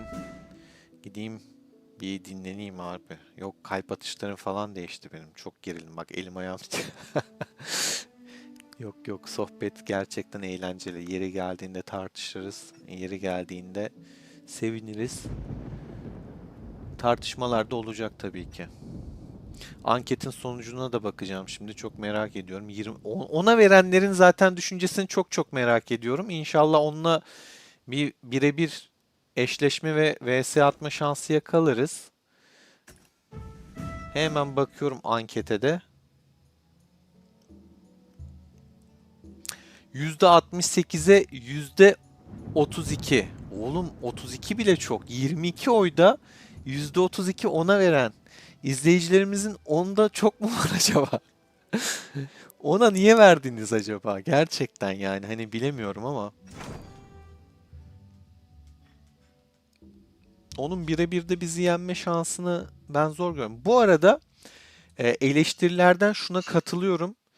Biz de hani hangisi söyledi, Sovyet mi, Saadettin mi hatırlamıyorum ama örgütlenme yani böyle ne derler stratejik açıdan işte içtimaları düzgün çıkartma falan filan bizde de zayıf. Bu konuda katılıyorum arkadaşlara. Maalesef bizim bir noktada dezavantajımız var. Güçlü bir krallığız ama koordine konusunda biraz zayıfız. Oyunumuzu geliştirmemiz lazım.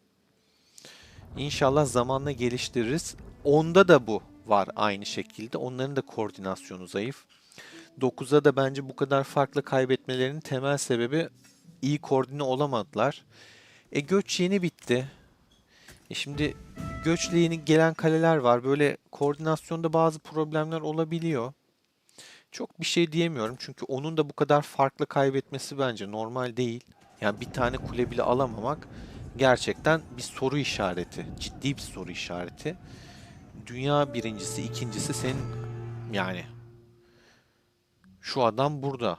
Bak 9'un 2 tane 250 milyon üstü kalesi var. Bak Oktay Kalesi var. Adam Kraken, Famous var, Kraken, Arkangelos T8 açtı Kraken. Yani o derece Kraken. T8'i tabii şu an çölde açtı ama Kraken olduğunu vurgulamak için söylüyorum. Kuru bir güç değil. Erdem'i de zaten gösteriyor. Adamın 3. hesabı, 2. hesabı burada karatenin güçlü. Yani şöyle bir ondan bir kule bile alamaması tabii ki de soru işareti. Kağıt üstünde böyle güçlü gibi görünüyorlar. Ama ben bizim krallığa baktığımda daha koordineli, daha aktif bir krallık görüyorum. O yüzden onu çok rahat birebir de yeneriz diye düşünüyorum ki zaten 9 bastık geçtik diyor. Hadi ortalığı karıştırmış gibi oldum biraz ama bastık geçtik diyorlar. Aleykümselam Mehmet, hoş geldin. Bir de Görkem'e baktığımızda hadi Görkem'le kapanışı yapayım sonra veda edelim. Adamlar 7. sırada ya. Yani bunun sebebini de işte filde 40'la eşleştik. Bilmem neyde 40'la eşleştik. Tamam da yani 40'la savaşma mı dedik biz? O da sizin tercihiniz. Hadi 2 kere savaşmadın. Ama sorduğunda bir kere savaştıklarını da söylüyorlar. O zaman yani 7.'sin yani. Hani onu ankette seçen arkadaşlara da şunu gösterip sormak istiyorum. 10 burada arkadaşlar. 26 daha düne kadar birinciydi. Oğlum bu 9 nereden puan kasıyor bu kadar? Bu ne? 9 yine puan kasmış bak. Adamlar farm yapa yapa. Oyunun çok ciddi bir açığı var ya. İlk 3 bizde, kişiselde yine gördüğünüz gibi. Ve şu ilk 2 farkı arşa çıkartmış durumda. Hatta ilk 11'e baktığında bizden 6 kale var. Yani 5 tane kale, diğer kalan 6 krallıktan 7 krallıktan. Bazılarını saymayalım hadi. 6 tane olsun. 26'yı nasıl şey yaptınız bilemedim. Ama tabii ki de fikirlerinize saygı duyuyorum. İttifak olarak baktığımızda birinci bizdik, ikinciliğe düşmüşüz. Belli ki harikalarda biraz işler değişmiş. 34'ün ittifakı birinciliğe geçmiş. Krallık 2'nin 3. 14, 40'ın One for All siteslerin ittifakta 5. durumda. 9'un ittifakı 6. Harikalara da bakalım. Hadi ona da bir bakalım, inceleyelim. Çünkü diğer krallıklar da çok merak ediliyor. Şuradan göstereyim. Kim ne yapmış, kim kazanmış, ne etmiş bir bakalım. Lan dün üşenmedim, konserdeyken gittim harikaya girdim. 100k puan kasıp çıktım. Nerede sıralama ya? Harikada baktığımızda 40 hepsini kazanmış.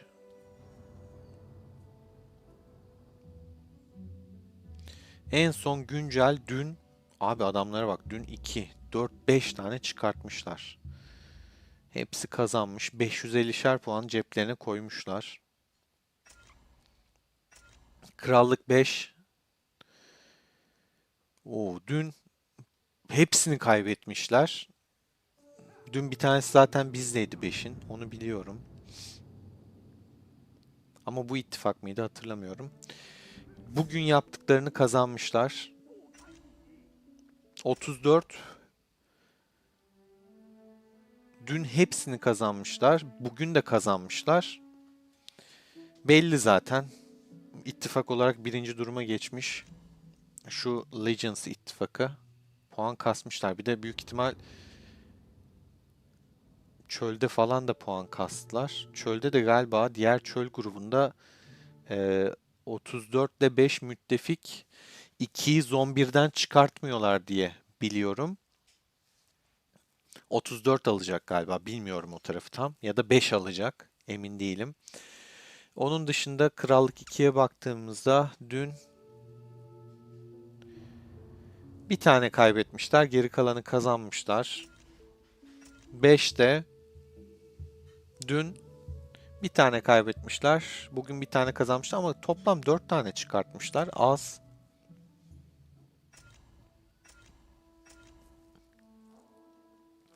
Biz de dün 3'te 3, bugün bir tanesini kaybetmişiz. Belli oldu neden puanımızın gittiği.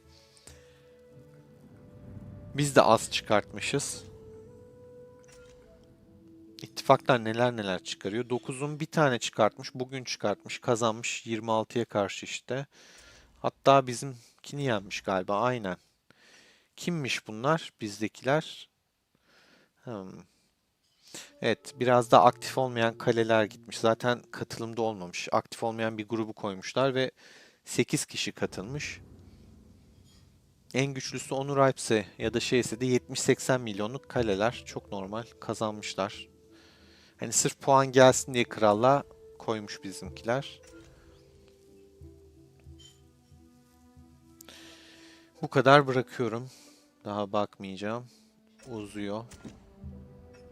Son bir haritaya bakıyorum. Bir böyle aksiyon olduğu bir yer var mı?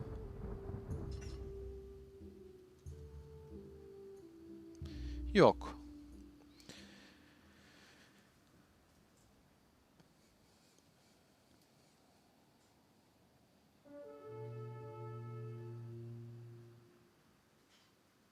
Aynen 40 sayesinde bu kadar başarı gösterdi on. Bu aşikar ama ondakiler bunu kabul etmiyor. O garip. Yani ne bileyim, ben mesela onda olsaydım ben kabul ederdim. Evet, 40 sayesinde bu kadar iyi duruma geldik derdim. Doğru müttefiği seçtik derdim yani. Bunda zor yani, şey de değil, kötü bir şey de değil ki bu. Kabul etmesi şey değil yani. Doğrusu bu. Bak Zagros gelmiş, yazmış. Sağ olasın. Haydi herkese kolay gelsin. Kendinize iyi bakın.